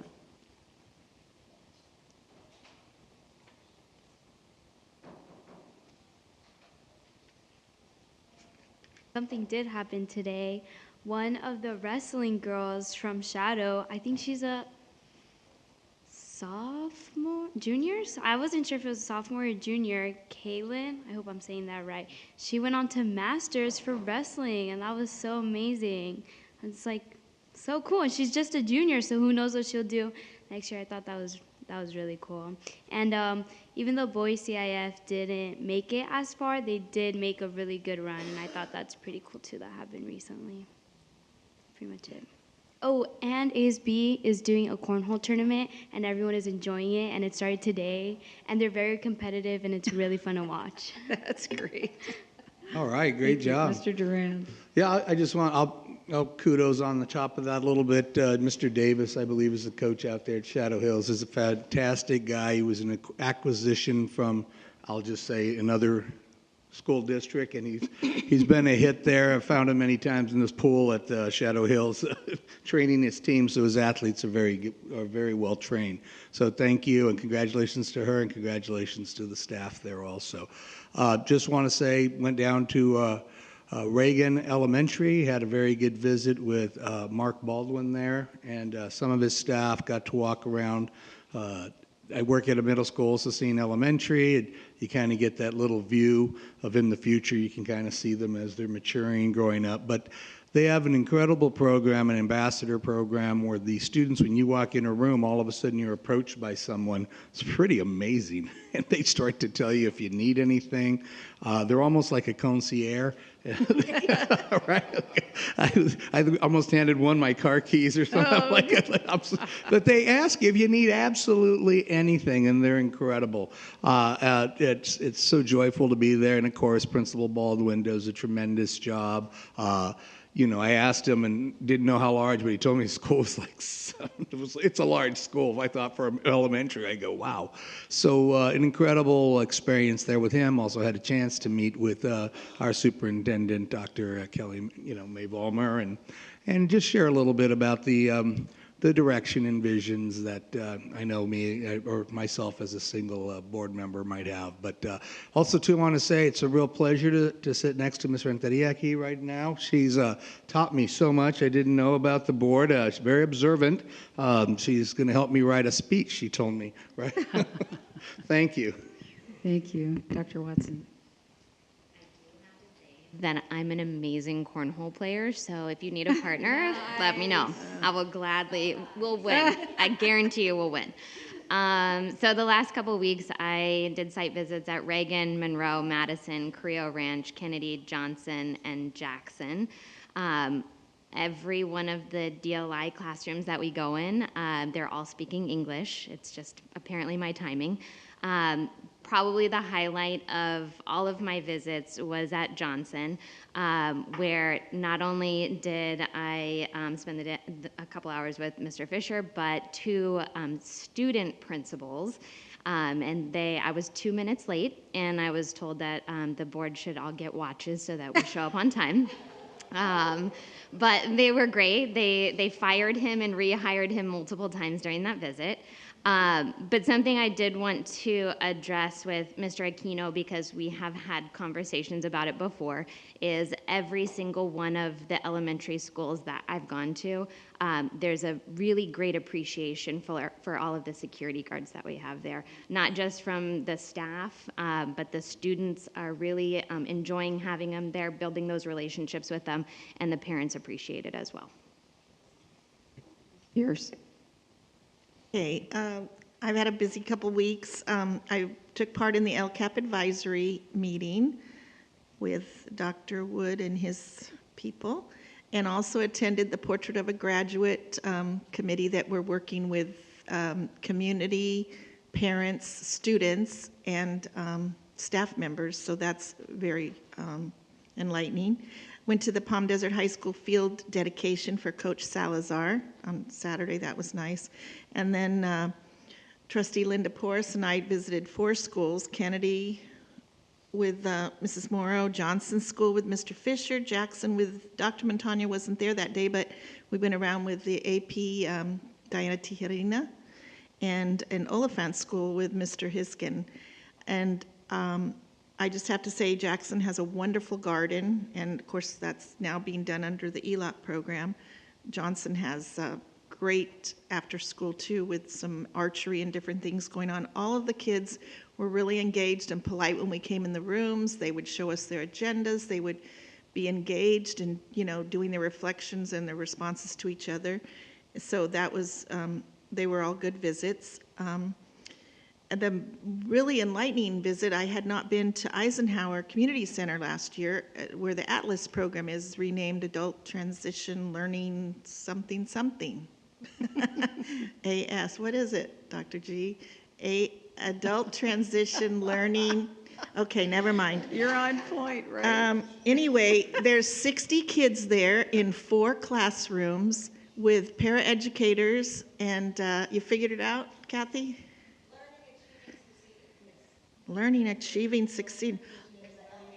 Okay, that's good. And they have,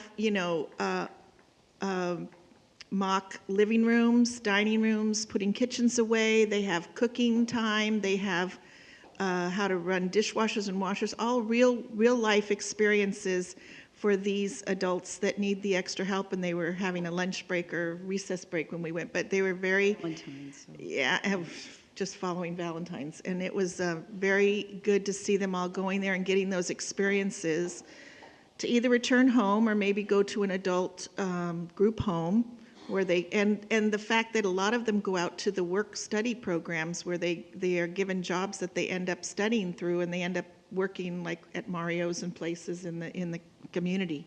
So that was very good. Three of us board members attended the San Gorgonio School Board dinner, where we were invited by the unions to interact as board members and get that point of view as we all work together for the same goal for students. And I was able to stop by the leadership's Coachella Valley lunch, a wonderful lunch, but I got to talk to community members that are taking the course. I guess they're about halfway through the cohort, and it's very interesting. They were headed out to Desert Mirage High School to watch some drones and jet pilot classes. Today I listened to the CSBA, that's California School Boards Association, trauma-informed governing by a board. And from our point of view, how we can look at equity and just the policies that we set and everything from that lens. So that was very interesting, and I have a recording of it since I registered, so I might share it with my other board members if they didn't get to do that. And then, of course, we had our facility needs study session, which nobody came to, but we had it where we were trying to look at the leftover funds today and see what to do with it. So that was my report. Thank you, Mr. Alvarez.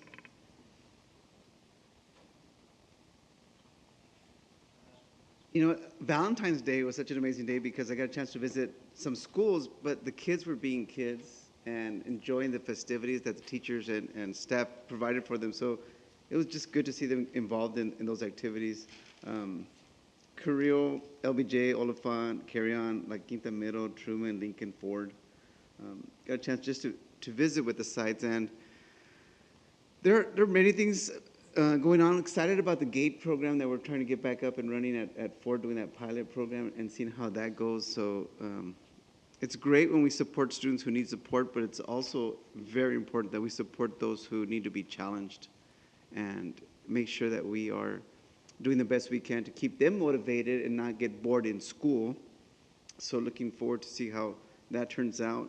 Some school sites shared some needs as far as just additional supports. You know, I'll be meeting with Kelly on some of those items we can talk about later. But important that I know we have a strong focus on the emotional support we give our students, and that's critical. But I just want to reiterate that it's equally important that we look at how we can support our staff. You know, there's staff who just need support, and being at LBJ, for example, is one who shared that, you know, we need to look at supporting every stakeholder, and that includes our staff. So just being mindful of that, of how we can contribute to everyone's well-being. And I got a chance to meet a wonderful counselor, Carol Bailey. She was such an amazing person. If you haven't been to Carry On, and specifically into her classroom, it is a teacher's dream in there. It's just so inviting, and she does great things with her students. So it was good to see the things she was telling me about what's going on in her school and what she's doing to support our students. So thank you to her for all her efforts, among all the other counselors as well. Can't forget our principals, who obviously, you know, they also have needs that they, you know, want and battle with every day. So we're going to see how we can support our site principals, whether it's through support with ELOB and what's going on with that, and also supporting them with just all the responsibilities they have. So we want to explore at what we can do with that. But more importantly, you know, I want to thank Marcus for that LCAP presentation. I know that it's a lot to do, and I know you have a great staff supporting you, so it's really a collective effort behind this. But I do just want to throw out there that we want to ensure that the goals that we're saying that we have, that we adequately support that parent engagement. I know there's many components to parent engagement, and that's tiny allocation doesn't represent the true efforts that we're giving them. But, you know, I do want to point out that engaging our parents and making sure that they are supported, meaningfully supported, is noted on there, because I think they need to be aware of everything that we are doing to ensure that they are receiving the services, receiving the voice that they deserve. So looking forward to see how we can continue to make note of that. And that's about it. Thank you. Well, you guys have all said pretty much everything I was going to say, so I don't want to take up everybody's time. I just want to point out a couple of things. Leah, I love your name, Leah Renteria. It's like rhymes. It's a beautiful name. But anyway, Knights do it right, so excited to see you here. You're doing an awesome job as a board member. Anyway, I just have to say, I went to Kennedy, and Trish and I went and visited schools together, so it's kind of neat that we get to do that and hear what the principals have to say. But Janet Minamidi was somebody I went to high school with, and she's a teacher, and that is not her name now, and I cannot pronounce her married name. So sorry, Janet, but it was really great to see her. And Isabella Medina was the 5th grader that was principal of the day on our tour, and she did a really great job. And I don't think we were late. We weren't late, were we? Okay. Okay, when you said all the board members need a watch, I'm like, anyway, okay. So anyway, and Andrew Jackson, Joe Ortega is a security officer there, and you're absolutely right, Kylie, that the parents and the students just absolutely love seeing the security guards at the schools. So wonderful, wonderful job for having them there.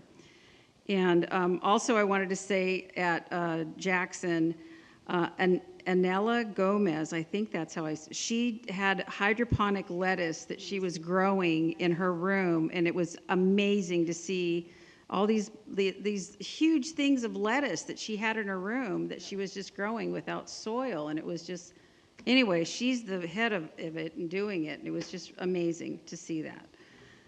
Yeah, it was just all this lettuce. She's a lettuce head, anyway. And I got to meet Daniela Bossler, who's a speech pathologist, and her mother is a dear friend of mine, so I was excited to meet her. And then I have to say that when we went to Oliphant, we went out into the playground, and Jeff Hiskid, he yelled out to all these kids. I mean, they're out like lining up, and he yells out, "Calling all owls!" And then all of a sudden, all these kids in unison, and I don't remember what they said, but I think they said ownership, wisdom, leadership, success. That's like their school mantra or something. But they all said it in unison. It was just incredible. Yeah. It was just like, man, anyway. And then we did a tour at the Eisenhower Community Education Center with Leslie Wells, and they are teaching life skills, like Trish said. They have a fitness room with weight training and yoga and bikes and everything, which was really cool. And he showed us the tiny house model. And so they're building this little tiny house, and it's like for 2 people, and it's just incredible. So anyway, I just wanted to touch on those few things, but otherwise, those are all my things, so back to you. Gosh, well, y'all have been busy. So I won't go into a lot of detail. It is a wonderful time of year. I've been to all 34 of the school sites so far this year, many of them multiple times, and it is amazing to see the work that is happening at our school sites by our amazing staff, both classified and certificated. And I just wanted to echo Mr. Alvarez's point about parent engagement. It is absolutely so important to us to have ever-increasing parent engagement. So we already this year, thank you especially to Dr. Wood and his team, have put a lot of effort into it. But just to all the parents out there, you're going to see a lot more efforts throughout the course of the spring, because we definitely want to work with our parents and with our families. The more people we have working together, the better opportunities we have for our students. So. Okay, moving on to public comments and open session items. Let's see. We have one online comment from Jamie Maurer. The La Quinta High School softball team is in need of some assistance. The girls have not had a working scoreboard for 2 years. Part of the struggle of year 1 was getting the part with delays due to COVID. We were very patient during this time as we were all doing our best. We are now starting year 3 and it is still not working. The frustration begins with the massive project occurring on the baseball field. We as a district have found the funds and time to completely gut the baseball field and spend a grand amount of money while probably throwing away our working scoreboard, while the girls' scoreboard has been dark for 2 years. The lack of urgency in this matter is one of many examples girls face with gender inequity in sports around the district and at La Quinta High School.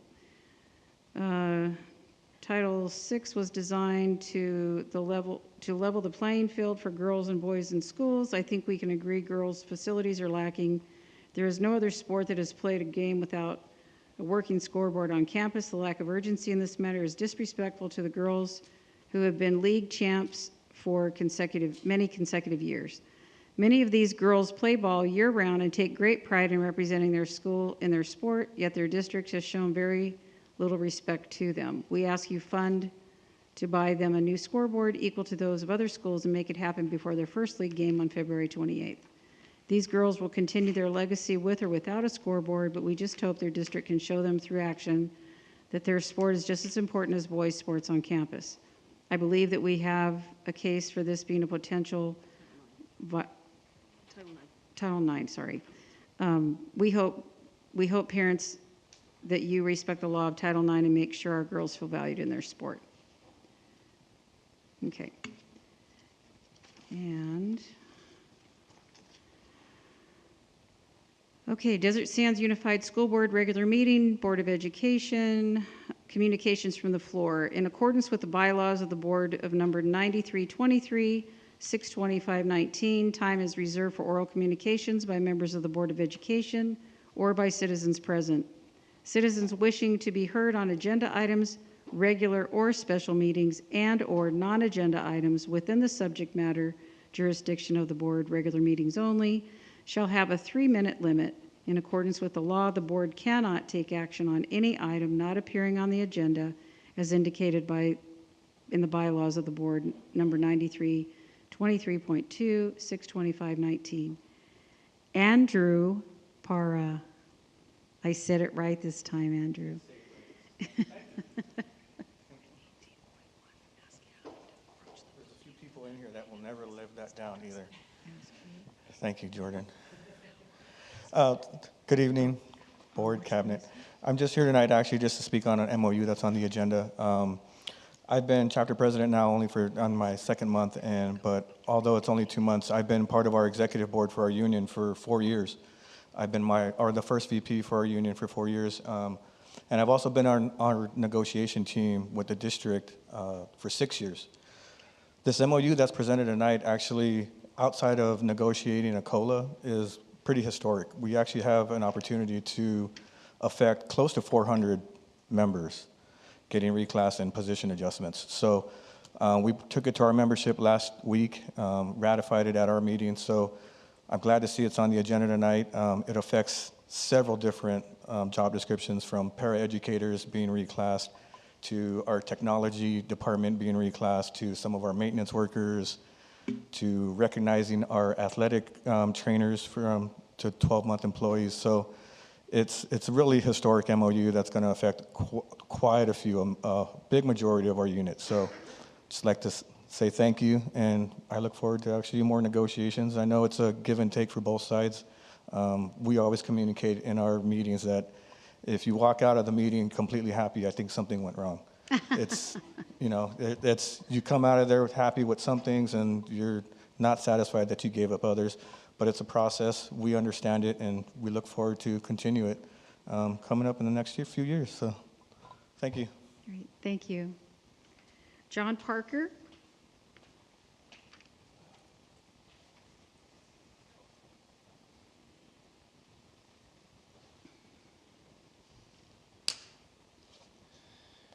Good evening. It's good to hear that parent involvement is a priority, and I might add there's a lot of people in the community, a lot of retired people with experience that would probably have quite a bit to offer as well. I wasn't here for the last meeting, but I was able to watch it online, and I jumped in right about the point of the suicide prevention procedures and protocol. This was a subject that resonated with me since I was one of those children. Of course, there were no procedures and protocols, excuse me, in the 50s. Separated from my mother at 4 years old, I found myself in an abusive world until we were reunited at 12. I have no recollection of those years, but thankfully as a teen, I found music in a very dramatic relationship with a loving God. However, those paths diverged, and I pursued a life in the music business for over 40 years. if we had time, I would dispel you of the notion of white privilege. It wasn't fun, but at any rate, here I am. Today's schools teach our children that the color of their skin is a determinative factor, and we divide the races. There were a lot of good things said tonight, so I don't want to just sound, completely negative. A lot of good things are happening at the district. Gender is fluid, and with little or no life experience, these are things that are taught. You can make life-altering decisions. Schools and teachers discuss openly and promote sexual proclivities with minds that are not equipped to deal with the nuance and ramifications of those relationships or the consequences of those actions. Of course, I'm going to run out of time, but one of the main reason that I wanted to speak tonight is to encourage you to work the community of faith into the protocols for the suicide prevention. I think that there's a lot of value in that. I'm not qualified to tell you what that would look like, but I would highly encourage you to involve the faith community, and with that, I'll leave it with that. Thank you. Thank you. Okay, that concludes our public comments. Number 18, I'm just going to ask that Adam Bauer come to the podium. Oh, I'm so sorry. I'm so sorry. I'm so sorry. I forgot one more. I apologize. Jennifer, and there is no last name. I apologize, Jennifer. So sorry. Gosh. Oh my gosh. And then I totally went past you. I apologize. It's the most important. No. Right, you're right. The last shall be first. Hi. This is my first time speaking, but I am a mom of 3. I moved here to the Valley a couple years ago. I just wanted to bring awareness on a bill that is on the table. A little bit about my background. My daughter, she's 13 now. She was vaccinated as a kid. She was affected by the vaccines. So I have a history of, having a child that, it's hit or miss with vaccines, whether they get it or they don't. My daughter ended up getting autism through the regular vaccines. So this is why I'm a very big on a spokesperson on vaccinations, on just awareing parents and just making sure. I'm not like, don't do it, but I'm just like here to bring awareness and to, ask parents to make sure what they're doing with their children. So there is a bill that is on the table as of now. It's a vaccine bill. It's AB 659, and what it is, it's HPV. I don't know if any of you guys know about this vaccination. So what it is, 13 years and older can already consent without parents' consent to get the vaccination. So what this vaccine is, it's a sexual transmitted disease vaccine. So it's for sexually active, kids. So, but what they're trying to do is they're trying to mandate it in the state of California. It's actually in the health committee right now as we speak. So I'm here to bring awareness on this bill, and just to, I know parents hear me from all over, and now is the time to speak up and allow us parents to make the decision. So I'm here just to bring that awareness that that vaccine is on the bill, and I have a thing right here. And also there's the different people you could call in Sacramento to push back against it. And it's nothing against if you want to do that as a parent, but I think parents should be involved in what their children are doing, because this vaccine is supposed to cause against like cervical cancer, but one of the effects in the vaccine is cervical cancer. So I just wanted to bring to the board's attention, because I know we work with kids and high school students and stuff, and I know even with the COVID vaccine and all that, everybody thinks it's dead right now, but just to keep your eyes open, because we are our parents, we are our kids' spokespeople, so we just have to be aware, alert, and I just wanted to come and let you know about this bill. So if you have any questions, hit me up. My name's Jennifer. Thank you. Thank you, Jennifer. Okay, Adam. Now you just go ahead and stay up there. Great. Well, the item before you this evening is a resolution of issuance for a refunding, very similar to one that you did middle of last year, but we added a transaction to it. During your special session this afternoon, I showed you the two that were on the top there, the 12th and the 13th. Both those can be refinanced within the time frames. Now, when we ran these numbers and we initiated this process, the municipal bond market had moved in our favor in a pretty significant fashion. And it's moved away from us in the last 6 or 7 days, just like last time we did this. We were all geared up, it moved away from us. So what we're looking for this evening is to get approval of those documents, and should the market move back in our favor, as long as it meets the minimum thresholds, district staff would be able to move forward. Now, there were some questions asked of me this afternoon that I asked to defer till this evening. And that is kind of how much in savings. The minimum threshold that we would look at is a net present value of 3%. That number would generate $1.5 million savings for taxpayers. That's going to be give or take. It's depending on what year and how that yield curve moves. When I say yield curve, years 2023 to 2031. We don't know. Every day those change, each one of those. So right now the number is 1.578. What that would do is generate for a typical home within your community, which is about $363,000 for assessed value. I'm not saying what they would sell for today. I'm saying assessed value. And what that would generate is $10.74 between 2023 and 2031. While that probably doesn't sound like a lot, that's spread across 130,000 homes, which make up 84% of the assessed value. And so the 16% is non-residential, commercial, farmland, vacant land. But when you spread that across 130,000, the reason why it's so low is each home is not paying that much. So anyway, that was some of the savings numbers I was asked for. Now, if we were to try to price this deal tomorrow, we could not achieve that. The market's moved away from us. This is the minimum threshold that we would look at moving forward with. And so with that, should you take action to approve this evening, you would authorize the staff to move forward with the financing, should the economics allow for it. And then there's a document in there, and you're probably wondering why there's this 100-page document with blanks. That one's called the preliminary official statement. We can't put the numbers in until we actually price the bond. So all those blanks would be dropped in before we do the official statement. We drop the P from it. And so that one is intentionally left blank. All the other ones have the numbers and maximum authorizations in there. Thank you.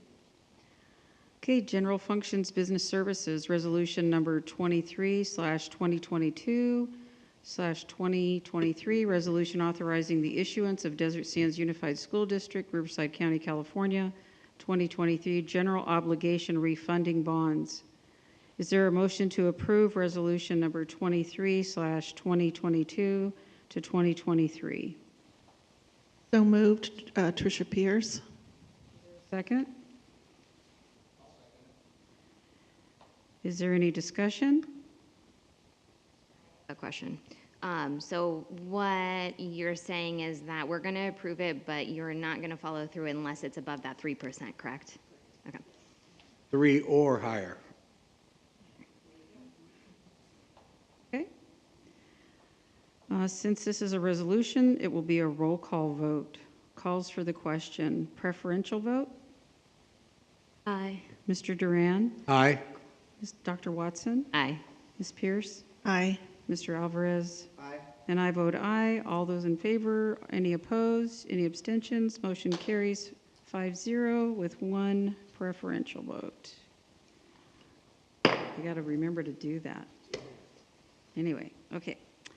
Resolution number 24/2022/2023, DSUSD authorization to apply for the California Schools Healthy Air Plumbing and Efficiency CalShape program. Is there a motion to approve resolution number 24/2022/2023? So moved. Second.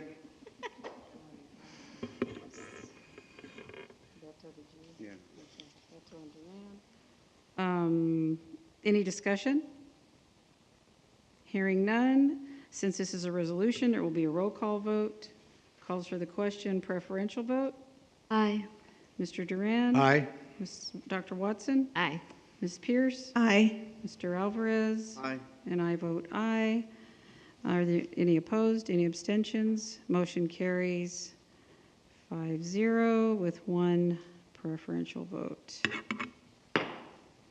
Resolution number 25/2022 to 2023, DSUSD authorization to apply for the California Schools Healthy Air, Plumbing, and Efficiency CalShape program for George Washington Charter. Is there a motion to approve resolution number 25/2022-2023? Is there a second? Second, Tricia Pierce. Discussion? Since this is a resolution, it will be a roll call vote. Calls for the question, preferential vote. Aye. Mr. Duran? Aye. Dr. Watson? Aye. Ms. Pierce? Aye. Mr. Alvarez? Aye. And I vote aye. There are no opposed, any abstentions. Motion carries 5-0 with one preferential vote. Number 4, revised administrative regulation 3541, business and non-instructional operations, transportation routes and services. Is there a motion to approve? Second, Tricia Pierce. Preferential vote? Oh, calls for the question, sorry. Preferential, I'm sorry, any discussion? I'm losing it here. Okay. Calls for the question, preferential vote. Aye. All those in favor? Aye. Say aye. Any opposed? Any abstentions? Motion carries 5-0 with one preferential vote.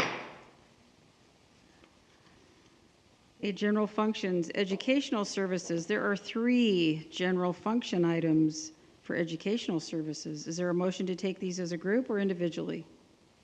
I make a motion to take 19.1 to 19.3 as a group. Is there a second? Second.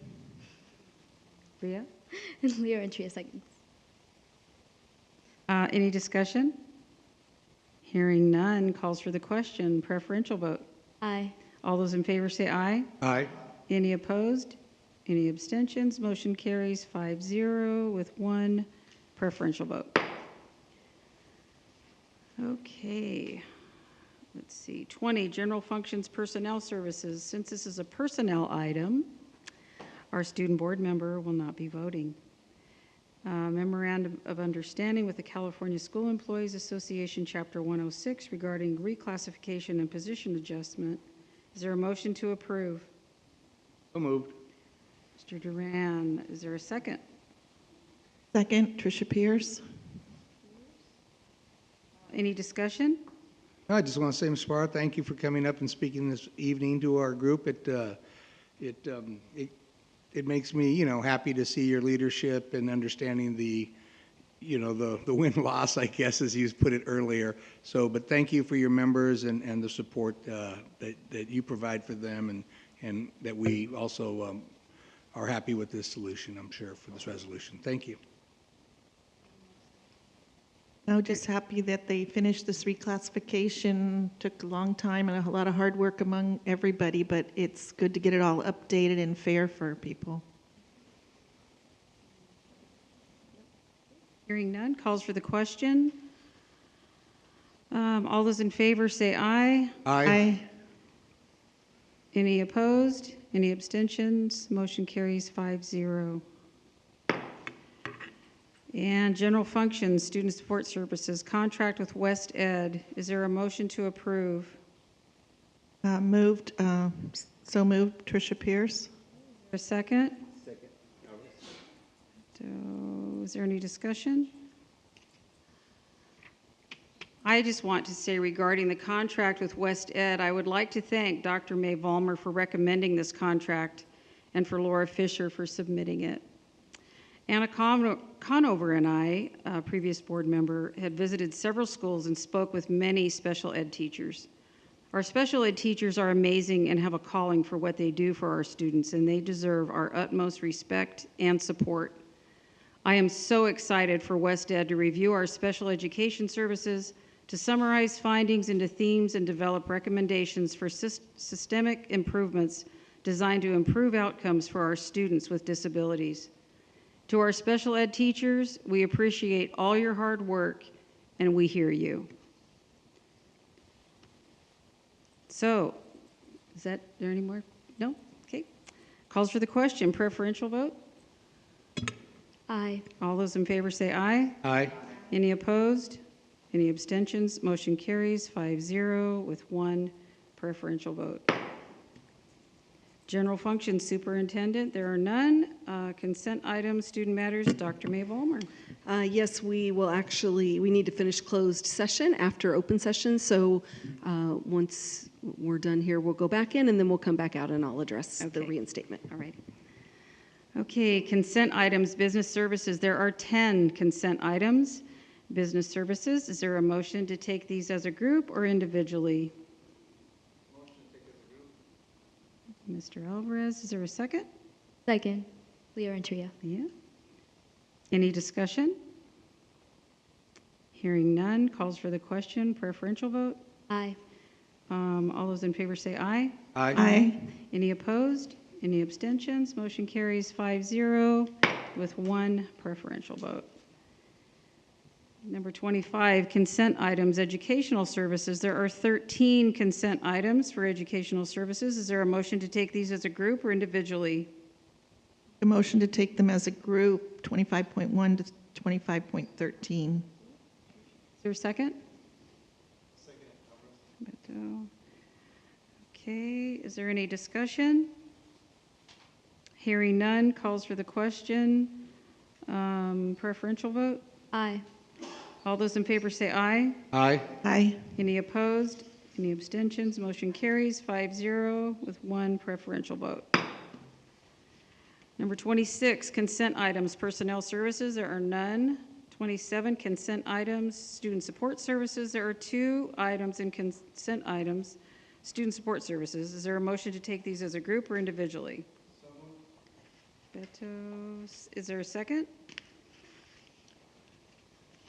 Second. Any discussion? Hearing none, calls for the question. All those in favor say aye. Aye. Any opposed? Any abstentions? Motion carries 5-0.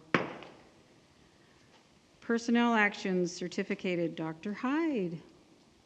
Okay, good evening. I'm excited to announce we have 1 retirement to announce from Carrillo Ranch Elementary School is Candace Ward, who's a teacher, and she's actually retiring after a year of service with our district. Is there a motion to approve item 29.1 as listed? So moved. Mr. Duran, is there a second? Second, Tricia Pierce. Tricia. Is there any discussion? Hearing none, calls for the question. All those in favor say aye. Aye. Aye. Any opposed? Any abstentions? Motion carries 5-0. And personnel actions classified. Dr. Hyde. Thank you so much, President. I actually have two individuals I'd like to recognize and announce their retirement. I'm going to do it a little bit out of order. I'll announce the second item first. Second person, Maria Vega, who's retiring after 9 years of service as an office special bilingual at Eisenhower. I'm going to end with, certainly last but not least, Diana Rivera, or Diana Tiega, as she's known in our personnel office, who has served our district for 17 years. And I'll just let you know how much I respect, admire, and appreciate personally the commitment that Diana has had to our classified employees, specifically substitutes. And she's done just a remarkable job. And I've never met someone that has such a positive attitude day in and day out. And we'll definitely miss her and completely appreciate everything that she's done for our district and for our division. So 26 years of combined service to the district for both these employees, and kudos to both of them. Is there a motion to approve item 30.1 as listed? Okay, is there a second? Second, Tricia Pierce. Tricia, is there any discussion? I just have to say, congratulations to Diana. She's a friend of mine, and I'm super excited for her, and she is an amazing person, and I'm going to miss seeing her. So I hope you enjoy your retirement, Diana. That's all I have to say. So calls for the question. All those in favor say aye. Aye. Any opposed? Any abstentions? Motion carries 5-0. And call out closed session actions. We can't do those because we're going to go back into closed session. So let's do suggestions for future agenda items that receive at least 3 votes. Leah, is there anything you'd like to have on a future agenda? Have nothing. Okay. I have Mr. nothing Grant? at this time. Nothing? Let's get back to our conversation on the facilities. I know we have to with our recommendations, but let's look it up. Okay. All right. Yeah, we're going to do that. Okay. And do I do the announcements now? I guess so. Okay, announcements. The next regularly scheduled meeting and the annual organizational meeting of the Board of Education is March 7th, 2023 in the District Education Center Boardroom, 47950 Dune Palms Road, La Quinta, California. We will be reconvening to closed session at 9:18, and we will come back afterwards to adjourn the meeting.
Oh, sorry.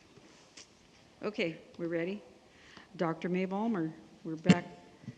All right, thank you very much. So we had several actions this evening. So agenda item in closed session 4.1, the board took action to approve the following student matters: reinstatement case number 21/22-56 on a motion made by trustee Alvarez and seconded by trustee Pierce.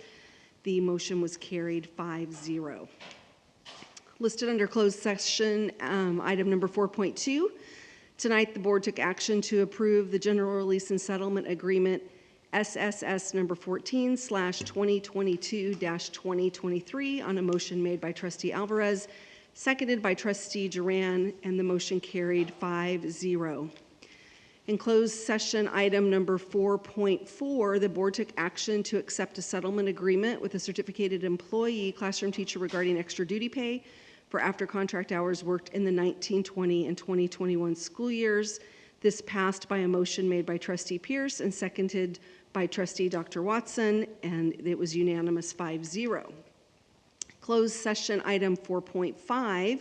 In closed session, the board approved the appointment of Ryan Chandler to the position of security agent. Pause for clapping. Right? Yes. Yes. Oh, security manager. I'm sorry. What did I say? Oh, I'm sorry. Thank you. Security manager. My apologies. Passed with a motion made by trustee Duran and seconded by trustee Alvarez. It was a unanimous vote of 5-0. In closed session, the board took action on item 4.6 to dismiss certificated employee number 76101, classroom teacher, under the progressive disciplinary procedure, and directed staff to provide notice of this decision in accordance with the collective bargaining unit. This was done with a motion made by trustee Alvarez with a second by trustee Pierce, with a roll call vote of yes by Alvarez, Pierce, Watson, and Porras, and an abstention by Duran, passing with a vote of 4-0. And that is all. Thank you. And we are adjourning this meeting at 9:44 p.m. Thank you. Good night, everyone. Thank you, Sean. Thank you.